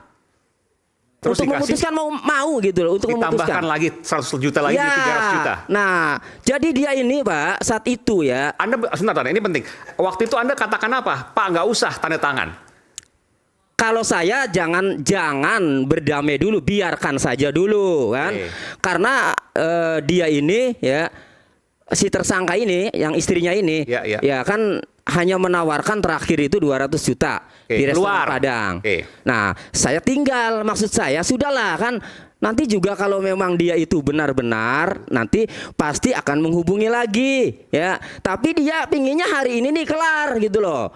Jadi yang memutuskan berdamai dan nerima uang itu Pak Radiman sendiri. Oh, di hari yang sama masuk lagi. Di hari yang sama ya masuk lagi ya. Dan uangnya ditambah 100 juta, jadi 300 juta. Ya, jadi 300 juta. Terjadilah tanda tangan itu. Jadilah perdamaian. Anda sempat mengatakan apa ke Pak Radiman dan Ibu Nur? Saya mengatakan setelah bubar. Konsekuensinya misalnya. Anda katakan apa? Ada. Misalnya. Nih, terpahitnya saya bilang. Terpahitnya jika polisi berani menghentikan, Anda harus ikhlas dengan menandatangani perdamaian ini. Tanya saja. Terpahitnya.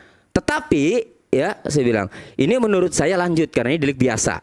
Nah, kemudian setelah bubar, ya saya pastikan ini lanjut.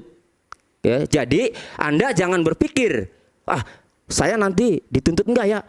Kan itu, kok kasusnya lanjut. Saya kasih tahu sejak awal ya bahwa dia minta perdamaian ditandatangani, minta tanda tangan pencabut laporan ditandatangani. Artinya tidak ada yang menipu kan itu. Ya. Nah, jadi kalau lanjut tidaknya itu urusan penyidik. Dan bisa tidak lanjut juga. Kenapa? Karena bisa jadi tidak dianggap tidak sengaja membunuh, seperti katakanlah kecelakaan lalu lintas. Dengan perdamaian selesai, kan begitu. Karena tidak ada yang menuntut. Kan logikanya begitu. Ya, makanya setelah ada perdamaian itu, kemudian pengacara Arif Nugroho itu mungkin semakin yakin toh korban sudah tidak menuntut, kan begitu. Melobi lah mungkin ya. Akhirnya terjadi rame seperti itu, ada uang sampai sekian miliar, kan gitu. Baik. Nah, jadi kami ya itu saat itu juga tahu Pak perkara ini bakal lanjut. Itu loh. Nah, jadi jangan bilang Tony harus bertanggung jawab. Anda ini Jadi begini. Tapi betul ya Bung Rasman ya, bahwa dengan tanda tangan itu bisa selesai semua. Begini, makanya kami udah senyum-senyum semua ini dengan Pak Edi. Bang Sugeng, saya di dalam poin IPW mengungkap kasus ini itu kita angkat tangan. Yang saya mau bilang sama Bang, mohon maaf, Tony ini kan adik saya hormat sama dia. Rasanya juga saya nggak masuk di akal sekuritis Tony, gitu loh. Gitu loh. Oke? Tadi 20 juta nolak. 200. Tadinya kan 20 juta dulu tadi kata Ibu. Nolak. Diterima 20 juta itu. 200 nolak. 300 terima. 1 miliar clear. Kalau ada uang yang diberikan dalam kasus yang bukan delik aduan, seyogianya pengacaranya mengatakan tolak supaya kasus ini lanjut. Dia harus teriak-teriak, bukan diam dan sekarang baru ngoceh karena Bang Sugeng. Jadi menurut saya, mohon maaf Arinda Tony, Anda tidak fair. Tidak boleh dibarter kasus yang seperti ini. Itu kan namanya barter, buktinya pengacaranya udah ngoceh. Kau sepakat sama kami. Maka saya bilang, jangan-jangan Tony termasuk dalam jaringan ini. Bisa jadi loh, bisa jadi ada kesepakatan. Sudahlah, cincai. Saya nggak mau tahu, tutup mata, tutup telinga, kalian atur lah. Kalau besok meledak, meletup, saya nggak ikut-ikutan. Terseret. dia salahkanlah polisi. Saya yakin nanti Gogo Galesung, Zakaria yang sekarang di Pansus penempatan khusus akan mengungkap. Kalau ada perdamaian begini, pengacaranya Sefalina itu akan ungkap. Kalau Tony terlibat, ya pertanggungjawabkan. Saya sangat sesalkan. Kenapa Tony saya katakan bertanggung jawab? Kan ini buta hukum. Harus dijelaskan dong. Ini bukan kecelakaan biasa. Ini pembunuhan. Kalau ada uang, artinya uang tutup mulut. Bukan mahar kawin. Itulah yang harus saya katakan bahwa malam ini iNews, Rakyat Bersuara berani berungkap itu. Karena ada fakta. Tolong Pak Kompolnas. Kompolnas kan bisa. Tolong Bapak nanti masuk ke Pak Kapolda. Tanya keterlibatan orang ini. Kalau mereka sudah ada kesepakatan tidak mempermasalahkan kasus ini, gak usah nangis-nangis. Udah setuju. Kalau begitu pengacara kenapa diam? Kalau saya begitu saya tanda tangani kuasa, saya harus jelaskan ke klien saya. Ini konsekuensi hukumnya. Kalau ini ternyata tentang dengan kemauan kita, mundur kita. Itu baru Tony namanya. Saya tanya ke Pak Radiman dan Ibu Nur. Waktu tanda tangan terima 300 juta, Bapak ikhlas. Karena ada klausul, ada pasal menyatakan bahwa tidak akan mempermasalahkan secara hukum. Artinya Bapak udah mengikhlaskan dong. Nggak usah diproses hukum lah, anak saya meninggal nggak ada masalah. Iya. Sebenarnya dari pertama juga tanpa uang juga saya sebenarnya udah ikhlas. Mungkin itu udah jalannya anak saya begitu, Pak. Tapi waktu 200 juta kenapa menolak? Baru kemudian masuk lagi? Ya karena saya juga karena punya cucu dari almarhum, saya juga berpikir apa nanti saya bisa mampu ngebiayain susunya, pampasnya. Dan saya juga pada waktu itu juga terlilit, maksudnya punya utang Pak ya, yang mesti dibayarkan. Ibu Nur, anak ibu ya? Anak kandung ibu ini? Iya Pak. Betul ya, meninggal. Iya. Dan kemudian ibu pasrahkan secara hukum, ya udah nggak apa-apa. Saya dapat 300 juta rupiah. Apa yang ibu mau sampaikan? Ya sebenarnya sih tidak mau seperti ini Pak. Karena keadaan. Mungkin jadi kayak gini. Ibu kaget tadi saya putarkan video itu? Tidak. Karena itu emang nyata adanya. Apakah kalau seandainya waktu bisa berbalik, ibu menyesalkan menerima 300 juta dan mengikhlaskan nyawa anak ibu? Ya, kalau bisa diputar ya tidak. Tidak mau. Mana ada sih orang tuh. Ini kan sudah terbantahkan, Bung Aiman. Nah, sekarang berurai air mata. Di mana tanggung jawab Tony? Ya, sorry. Karena Adinda harusnya bahwa nyawa tidak bisa ditawar dengan uang. Nggak boleh. Jadi ini adalah menurut saya perilaku para aparat penegak hukum, termasuk advokat. Dan dalam poin ini IPW bagus. Nah, tetapi kalau begini, menurut saya, kalau ada kerelaan, terus sudah dikondisikan dari awal, sudah dikeliling ini Bang Arif. Pengacara sudah. Terus pasti dibilang, korbannya cepat beresin. Oke, jalan. Sudah setuju. Oke, siapa pengacaranya ini? Semua. Iya, terus jalan sana cari. Oh, itu Pak Tony. Pak Tony kan belum terkenal waktu itu. Nah, oke, masuk. Oke, 100, 200 cabut. Setelah itu 300 masuk. Nanti kalau apa udah kita tahu muncul ke permukaan. Beliau putarlah dengan pasal 33 ini. Capek saya mendengarnya. Maksud saya, tolong Kompolnas, telusuri Pak. Kenapa? Karena yang bisa masuk ke dalam itu Bapak ke Propam dengan Kapolri Pak. Supaya Gogo Galesung bicara berapa dana yang sesungguhnya. Di mana sekarang Harley Davidson? Di mana Lamborghini? Bagaimana kasus ini? Saya hanya bisa sampaikan itu. Itu Nanti saja. kita akan tanya kepada Kompolnas bagaimana kemudian proses perkembangan pemeriksaannya. Sesaat lagi, tetap bersama kami Rakyat Bersuara.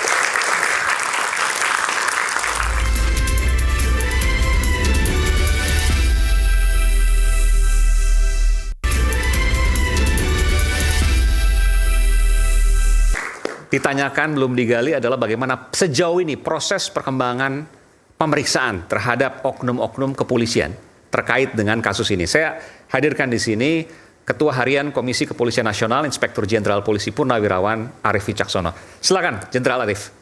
Terima kasih Bang Aiman yang nama belakangnya sama dengan saya, Wicaksono.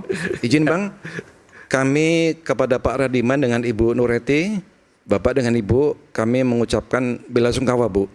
Kami mengerti bagaimana perasaan kehilangan putri tercinta. Dan Bapak juga diberikan titipan sama Allah Subhanahu wa Ta'ala untuk bisa meneruskan ngomong cucu. Jadi itu.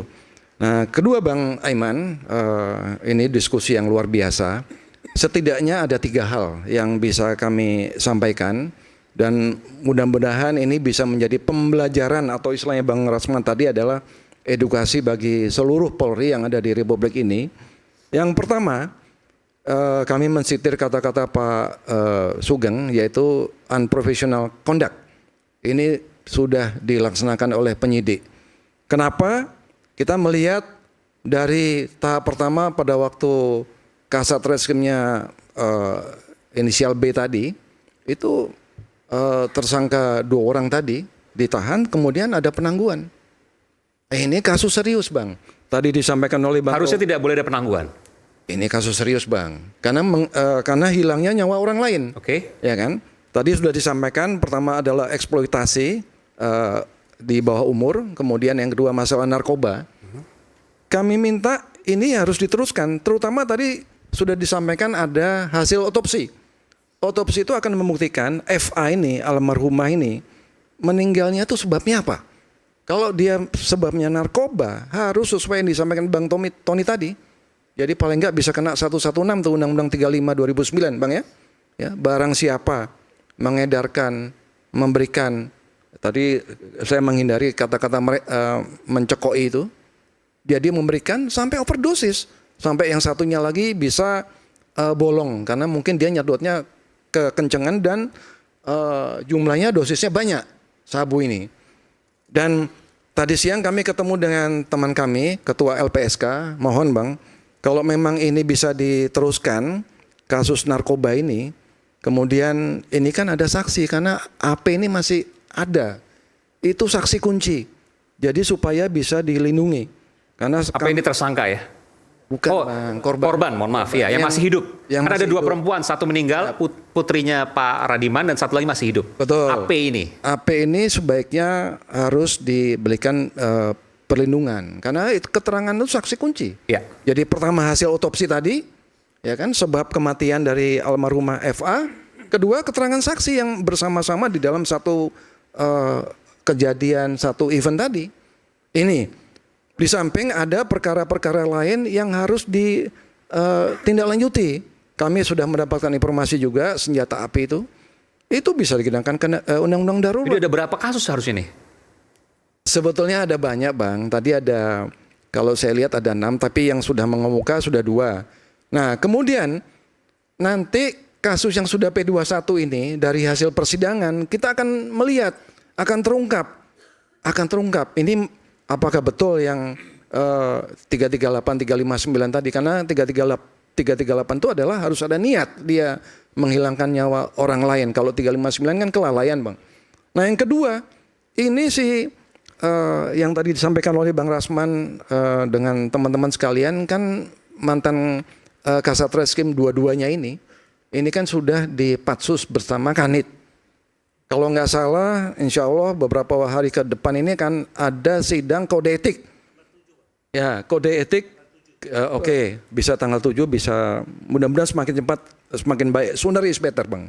Jadi kalau misalkan nanti ada sidang kode etik ketidakprofesionalisan daripada si 4 orang ini Bang. Oknum Polri ini akan terungkap motifnya apa.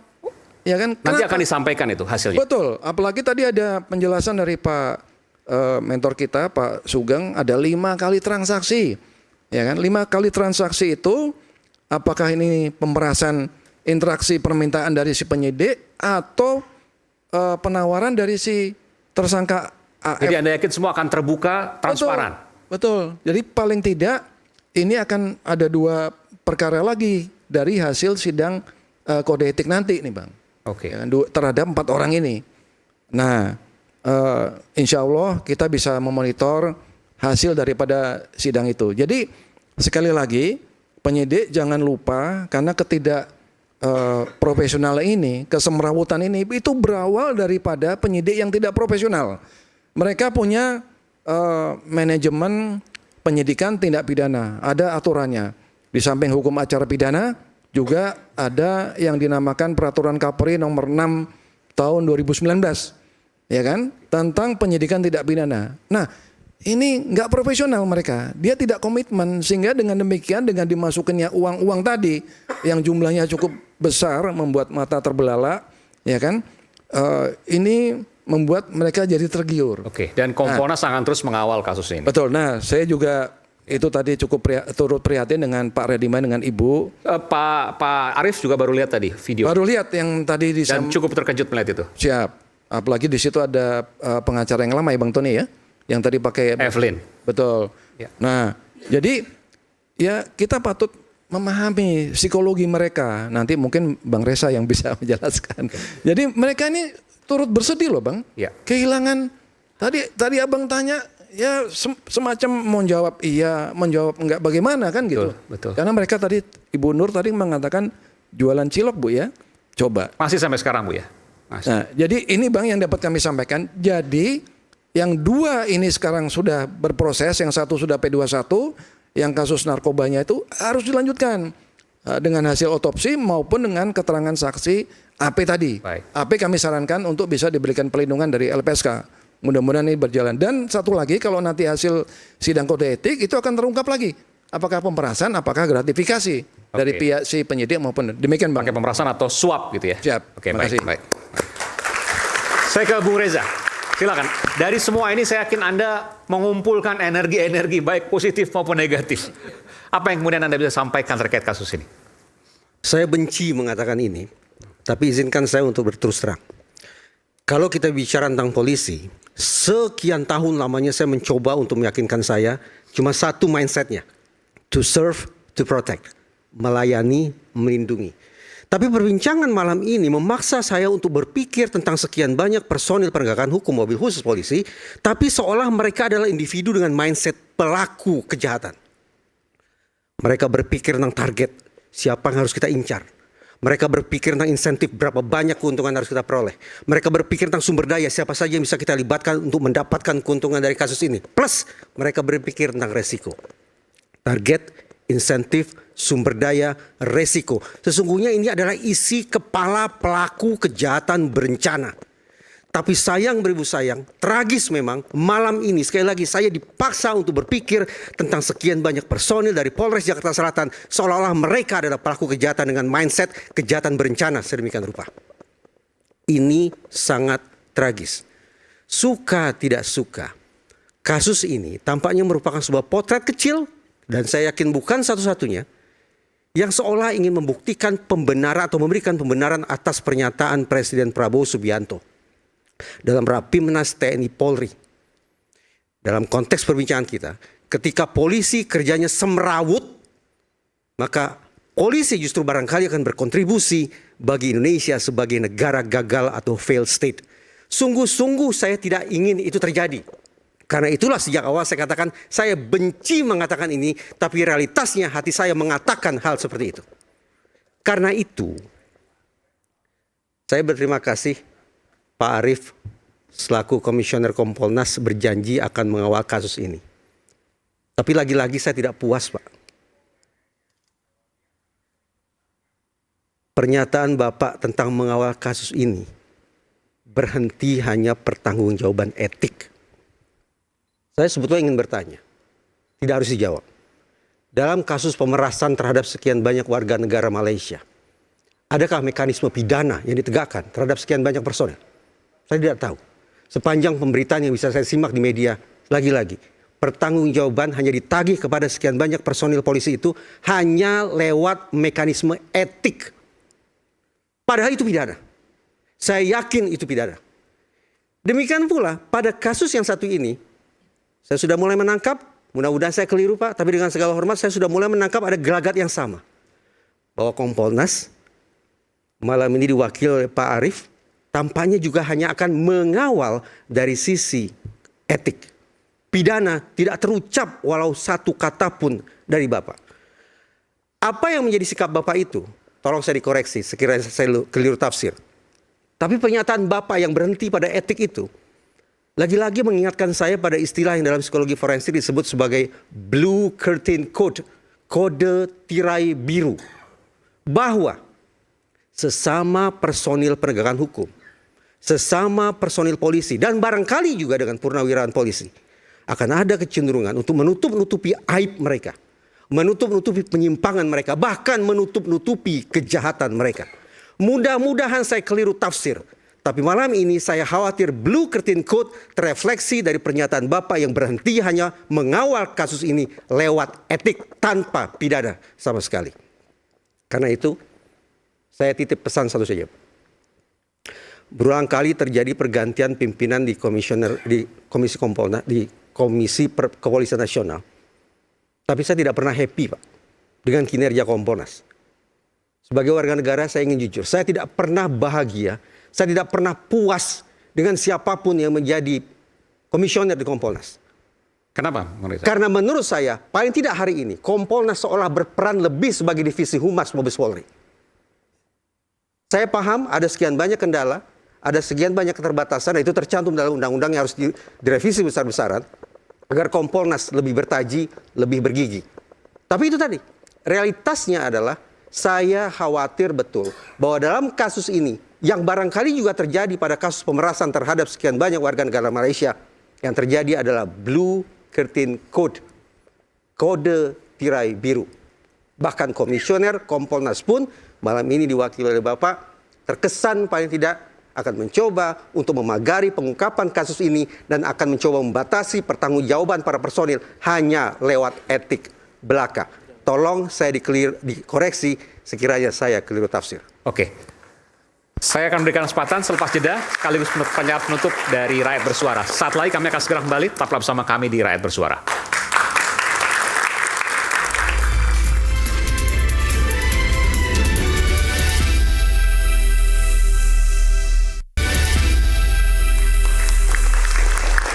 Kembali di sesi terakhir di Rakyat Bersuara, saya berikan kesempatan untuk masing-masing narasumber untuk closing statement 1,5 menit, sekaligus tadi untuk menjawab 1,5 menit. Silakan, closing statement ya. Terima kasih Bang Iman. Pak Reza, ayo serius Pak Reza. Jadi kalau dibilang Kompolnas itu hanya meriksa etik, kan tadi kan ada rekaman. Jadi saya tadi mengatakan bahwasanya untuk kasus yang sudah AP, yang tersangkanya si AN, itu kan sudah tinggal nunggu sidang, itu akan terbuka bukti baru. Kemudian yang meninggal FA tadi, itu karena narkoba, itu saya minta supaya diteruskan hasil otopsi dengan keterangan saksi si AP tadi, Putri tadi. Kemudian nanti ada sidang kode etik 4 orang ini yang tadi dibilang Bang Rasman tanggal 7 atau tanggal berapa, itu akan terbuka bukti baru Bang. Oknum Polri tadi. Benar, apakah ini pemerasan? Pemerasan itu diawali dari permintaan mereka dengan powerful tadi, atau usulan dari si tersangka akan terbukti. Kalau ini nanti misalkan apakah pemerasan atau penyuapan, yang kalau penyuapan mengarah kepada gratifikasi korupsi, ini harus dilaksanakan, termasuk yang penemuan senjata tadi Bang. Narkoba tadi saya lupa ulangi, itu bisa kena 116 Undang-Undang 35 2009 tentang narkoba. Dan tidak berhenti di etik karena mengatakan itu. Benar, tidak berhenti di Kalau etik. ada pidana harus dilanjutkan pidana, dan Kompolnas akan terus mendorong itu. Betul, begitu Bang Aiman kepada Bang Reza. Terima kasih Bang Reza masukannya. Kalian silakan closing statement Bang Reza. Dalam sebuah perbincangan di Diskursus Network yang juga dihadiri oleh kolega Bapak yaitu Pak Yusuf, beliau mengakui, dan itu terekam bisa dicek di YouTube, bahwa di dalam tubuh Komisi Kepolisian Nasional pun tanda petik ada 2 faksi, yaitu komisioner yang berlatar belakang polisi dan komisioner yang berlatar belakang bukan polisi. Apa pemetaan yang Pak Yusuf sampaikan? Di kalangan komisioner yang berlatar belakang polisi, dalam istilah saya, ada kecenderungan blue curtain code itu. Bahwa betapapun statusnya sudah purnawirawan, tapi keinginan tanda petik untuk melindungi sejawat yang melakukan kesalahan, melakukan penyimpangan, bahkan melakukan kejahatan, itu tetap ada. Karena itu tadi saya ulangi kembali, saya skeptis bahwa Komisi Kepolisian Nasional di era Bapak sekarang ini akan memiliki ketegasan ekstra, akan memiliki kemampuan istimewa untuk menangkal Blue Curtain Code itu. Spesifik dalam kasus ini, saya yakin pidana terkait dengan kelalaian mengakibatkan kematian itu akan berjalan. Pidana terkait dengan narkotikanya akan berjalan. Barangkali pidana terkait senjata apinya juga akan berjalan. Tapi yang saya persoalkan, akankah berjalan mekanisme pertanggungjawaban pidana terhadap para personil Polres Jakarta Selatan yang melakukan terindikasi melakukan hengki-pengki dengan para advokat? Itu yang saya tidak yakin. Tapi walau bagaimanapun saya mencoba untuk membangun optimisme. Silakan Bapak respon sekiranya dianggap perlu. Eksplisitkan janji Bapak, tekad Bapak, bahwa kali ini Komisi Kepolisian Nasional akan bisa meyakinkan otoritas Mabes Polri bahwa bukan semata-mata mekanisme etik yang akan ditegakkan kepada sekian banyak personil polisi yang terindikasi sudah melakukan penyimpangan itu, tapi juga tegakkan mekanisme pidana terhadap mereka. Karena saya yakin ini bukan satu-satunya kasus penyuapan, ini bukan satu-satunya kasus pemerasan. Tapi sekiranya mekanisme etik dan pidana ditegakkan, mudah-mudahan ini akan memberikan efek pembelajaran bagi seluruh insan Tribrata. Saya tidak punya pilihan untuk mencintai Korps Polri. Tapi karena saya tidak punya pilihan itu pula, maka saya harus berterus terang. Pihak yang menjadi tumpuan harapan saya ini, hari ini paling tidak sangat memprihatinkan. Gambaran polisi sebagai pihak yang berkontribusi bagi Indonesia sebagai negara gagal tampak di depan mata saya. Tolong dikoreksi agar itu tidak menjadi nyata. Oke. Ada sedikit yang disampaikan jawaban tadi, sedikit aja. Sedikit aja Pak, silakan. Bang Reza, tantangan tadi untuk terima kasih. Tegaskan misalnya. Keep my word. Jadi jadi percayalah, jadi selama kami masih menjabat di Komisi Kepolisian Nasional, kami akan berbuat yang terbaik Bang. Kecuali kalau saya punya background yang suram di masa lalu, ya kan? Jadi kami akan berbuat yang terbaik untuk mengawal setiap penegakan hukum yang dilaksanakan oleh kepolisian. Itu Bang, yang di kami. Silakan, sekalian closing statement ya, Bu. Kalau melihat daripada kasus ini dari awal tadi, memang betul-betul kasus ini sebetulnya memalukan. Nggak mau disampaikan ada sesuatu yang mau disampaikan. Kemudian apa yang terjadi saat ini adalah tentu yang kita harapkan saat ini ke depan adalah perlu pengawasan yang ketat, termasuk dari Kapolresnya. Ya, beruntung kasus ini di Jakarta Selatan ya, Kapolresnya melakukan pengawasan belakangan, kemudian ini jalan, akhirnya muncul yang terjadi seperti ini. Mungkin kalau tidak ada pergantian dari B ke yang baru, ini mungkin kasus tidak akan pernah diproses ya. Tapi beruntung karena memang diproses ada pergantian, kemudian ditunjuklah kasat baru, maka kasus ini jalan. Dan inilah yang menimbulkan persoalan baru, termasuk juga dari berbagai pihak, kemudian yang tidak terima ketika kasus ini jalan. Ya, saya kira ini akan menjadi bahan pembelajaran, bahan introspeksi kepada seluruh jajaran Polri. Kita harapkan tidak ada lagi kasus serupa seperti ini. Ini harus menjadi bahan pembelajaran kepada seluruh jajaran Polri. Kita harapkan bisa kerja lebih baik, bisa bekerja lebih profesional. Karena kalau tidak, ini akan menurunkan citra Polri di tengah masyarakat. Baik. Bung Sugeng, silakan. Sekalian closing. Pelanggaran akan terus terjadi. Karena ini kita berada di dunia, bukan di surga, ya. Tetapi bahwa Polri harus memastikan tindakan tegas melalui mekanisme pengawasan internal dan juga lembaga propam dan kode etik harus dilakukan, ya, supaya indikasi yang disampaikan oleh Bang Reza itu bisa dijawab oleh Polri. hanya ada satu tindakan tegas, dan pidana merupakan pilihan yang tidak boleh ditinggalkan. Demikian. Oke. Baik. Bung Tony, silakan. Tindak pidana yang diduga dilakukan oleh dua tersangka itu merupakan delik biasa, bukan delik aduan. Jadi meski ada perdamaian dengan klien kami, ya, maka tetap proses hukum itu harus dilanjutkan. 300 juta tidak berarti apa-apa. 300 juta itu nanti akan kami sampaikan di depan hakim, dan itu diakui tidak menampik perjanjian itu. Tetapi yang akan memutuskan itu nanti hakim.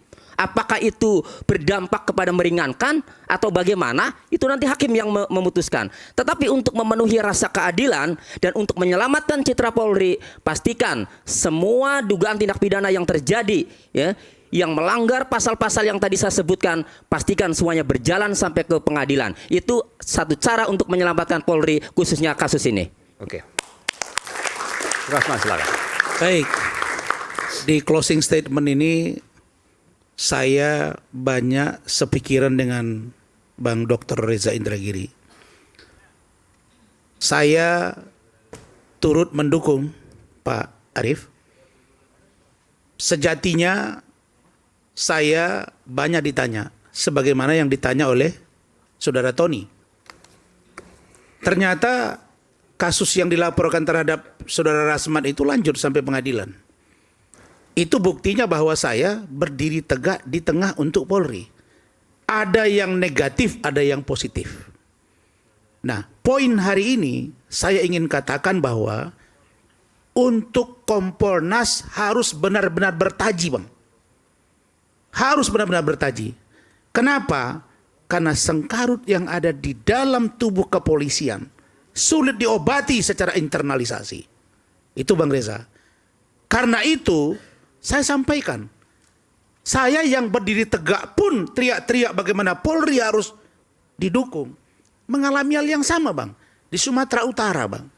Kasus sudah diperintahkan laporan saya sendiri untuk dijemput paksa oleh Dirkrimsus. Ternyata Kasubditnya tidak lakukan. Dan Dir itu mengeluh ke saya, mengatakan, Bang, dia nggak hargai saya. Bagaimana gitu. Nah, yang kedua, kasus yang lain. Ada satu persoalan, kemudian muncul titipan. Ada yang sampai di meja bintang 2, 5 bulan untuk didisposisi, tidak dilakukan karena pesanan. Langsung bintang 3 turun, baru diparaf. Ditelepon ke saya, Bang, sudah selesai. Ini yang tidak boleh terjadi. Jadi sulit bagi kita memang, kalau polisi tidak berbenah, berdiri tegak buat mereka, Bung Aiman, akan menjadi sangat sulit. Karena kita akan dicemooh orang. Karena itu saya berharap Kompolnas, kalau ditanya hati saya, seyogianya Kompolnas ini tidak perlu harus ada Menko Polkam, Bang. Langsung independen saja, supaya dia langsung direct. Tapi kalau masih ada menteri di atas, oke, kita percaya Pak Budi Gunawan sekarang pimpinan Abang, maka lewat masukan dari Pak Arief, tolong agar Polri sekarang berbenah. Meskipun ada yang positif. Apa yang positifnya Pak Sigit adalah dilakukan banyak PTDH. Pemberhentian dengan teriak dengan hormat. Artinya ada respon yang cepat. Tetapi untuk target presisi menurut saya perlu pembenahan yang luar biasa. Kalau begitu Kompolnas, kita-kita ini IPW, Bang Reza, dan media-media mengawal agar Polri benar-benar menjadi pelayan, pengayom bagi masyarakat Indonesia. Terima kasih. Baik. Masih ada Bung Romi. Bung Romi, saya sapa Anda. Masih ada? Masih bergabung? Ya, masih. Ada closing statement yang ingin Anda sampaikan. 1,5 menit, silakan. Baik, 1,5 menit ya. Yang pertama, bahwa kehadiran kita di sini baik sebagai pemerhati maupun praktisi ya. Jadi saya agak sedikit koreksi apa tadi yang disampaikan oleh Kang Tony. Selaku praktisi kita harus konsisten bahwasanya apa yang sudah menjadi kepentingan dari klien kita harus tetap itu menjadi materi ke depan ya. Jangan kita mengaku sebagai praktisi membela kepentingan menjalankan kuasa hukum dalam kepentingan klien kita, tapi kita bertindak selaku pemerhati. Jadi kita konsisten bicara by data karena banyak data-data yang mungkin saya harus buka, tapi momentum ini tidak memungkinkan. Selaku praktisi, mungkin kita bicara bahwa selaku advokat kita melihat perkara ini secara subjektif, kemudian menyimpulkan secara subjektif itu pendapat para ahli, ya. Jadi jangan lagi kita selaku praktisi bertolak belakang. Itu saja yang perlu saya sampaikan. Closement ini. Iya, saya tanya, ini proses perdatanya, gugatan atas apa yang sudah diberikan kepada oknum-oknum polisi tadi masih terus berjalan? Terus berjalan, ya. Terus berjalan, kami selaku kuasa hukum dari para tersangka akan terus mencari keadilan. Rencananya dalam waktu dekat ini juga kami akan melaporkan tindak pidana korupsi, ya, tindak pidana korupsi atas para pelaku ini, ya, supaya pidananya maksudnya, ya? Ya, pasal 12A ya tentang penyuapan, ya. Berapa orang yang dilaporkan? 5 orang ini termasuk juga Kapolres, ya. Ini Bung Sugeng katakan, berarti klien Anda kan kalau ada suap ada penyuapnya. Ya, apapun itu resikonya kami sudah siap, klien kami sudah siap, ya, untuk membuka, ya, sekaligus memberikan edukasi kepada masyarakat. Jadi ya. ini buka-bukaan nih, ya? Buka-bukaan. Baik. Ya. Maaf, tadi saya katakan juga ke Bang minta status justice kolaborator, Bang Romi. Baik. Justice kolaborator. Ini kita tunggu. Kapan akan dilaporkan, Bung Romi? Bang Arif, saya sepakat memang kita tidak boleh bersaudara kepada polisi, tapi di sini kita melakukan penegakan hukum, memberikan rasa keadilan masyarakat. Kenapa saya katakan bahwa ada dugaan keterlibatan Kapolres? Karena pada saat P21 tahap 2 itu klien kami menghubungi Kapolres. Untuk meskipun tadi sudah dibantah oleh Bung Rasman yang mengatakan ke Kapolres, ya. Ada, boleh silakan cek, kita bicara by bukti. Nanti kita akan lihat di pelaporan. Kapan akan dilaporkan, Bung Romi? Semuanya ini. Ya, dalam waktu dekat ini kami akan melaporkan tindak pidana penyuapan ini, ya, pasal 12A tentang tipikor, ya. Baik, kita akan tunggu nanti, Bung Romi, ya. Baik. Terima kasih Bung Romi Sihombing. Itu saja yang bisa saya sampaikan kepada publik yang menyaksikan pada malam hari ini. Baik. Terakhir saya berikan kesempatan pada Pak Radiman dan Ibu Nur. Silakan kalau mau sampaikan. Terakhir. Mungkin Anda ingin menyampaikan doa atau apapun pada Ananda dan lain sebagainya. Silakan. Sebelumnya saya terima kasih udah diundang di acara ini, Pak. Saya cuma mau menyampaikan, ya, mudah-mudahan kasus ini cepat selesai, itu aja, Pak. Anda ingin semua ini terungkap, ya? Iya, benar, Pak. Jangan sampai ada yang berhenti. Iya, itu aja yang ingin saya Anda kalut waktu itu, jadi Anda tidak tahu apa yang harus dilakukan. Nggak tahu sama sekali, Pak. Baik, Ibu Nur silakan. Terakhir, Ibu Nur. Iya, kalau ya kayak gitulah kayak suami saya, semoga semuanya cepat selesai. Kita juga capai pikiran, ya, Pak, ya, buat almarhum anak saya, semoga dia mendapatkan tempat yang indah di sana. Ibu cuman maafkan Ibu yang belum bisa membahagiakan Teteh, dan Ibu juga maaf, bukan Ibu menukar nyawa Teteh sama uang. Nggak mau sebenarnya. Ya, mungkin itu cukup, Pak. Baik. Ya. Terima kasih Pak Radiman, Ibu Nur telah hadir, dan tentu bela sungkawa kami terhadap Ananda dan juga keluarga Ibu. Semoga ada cucu Ibu, ya, anak dari almarhumah yang ditinggalkan, bisa kemudian menjadi orang yang berguna bagi bangsa dan negara, yang kemudian juga nanti berbakti pada orang tuanya, masih ada bapaknya, dan juga pada kakek dan neneknya juga. Baik, terima kasih Pak Radiman, Ibu Nur. Dan pemirsa, institusi penegak hukum dinilai harus berbenah diri, Polri, jaksa, dan juga hakim. Mereka lah garda yang berjanji mengayomi, melindungi, dan selayaknya memihak keadilan tanpa syarat. Dan bagi mereka yang dimabukkan keserakahan, adili sebagaimana hukum berdiri untuk semua. Saya Aiman Wicaksono, sampai jumpa di Rakyat Bersuara berikutnya. Salam.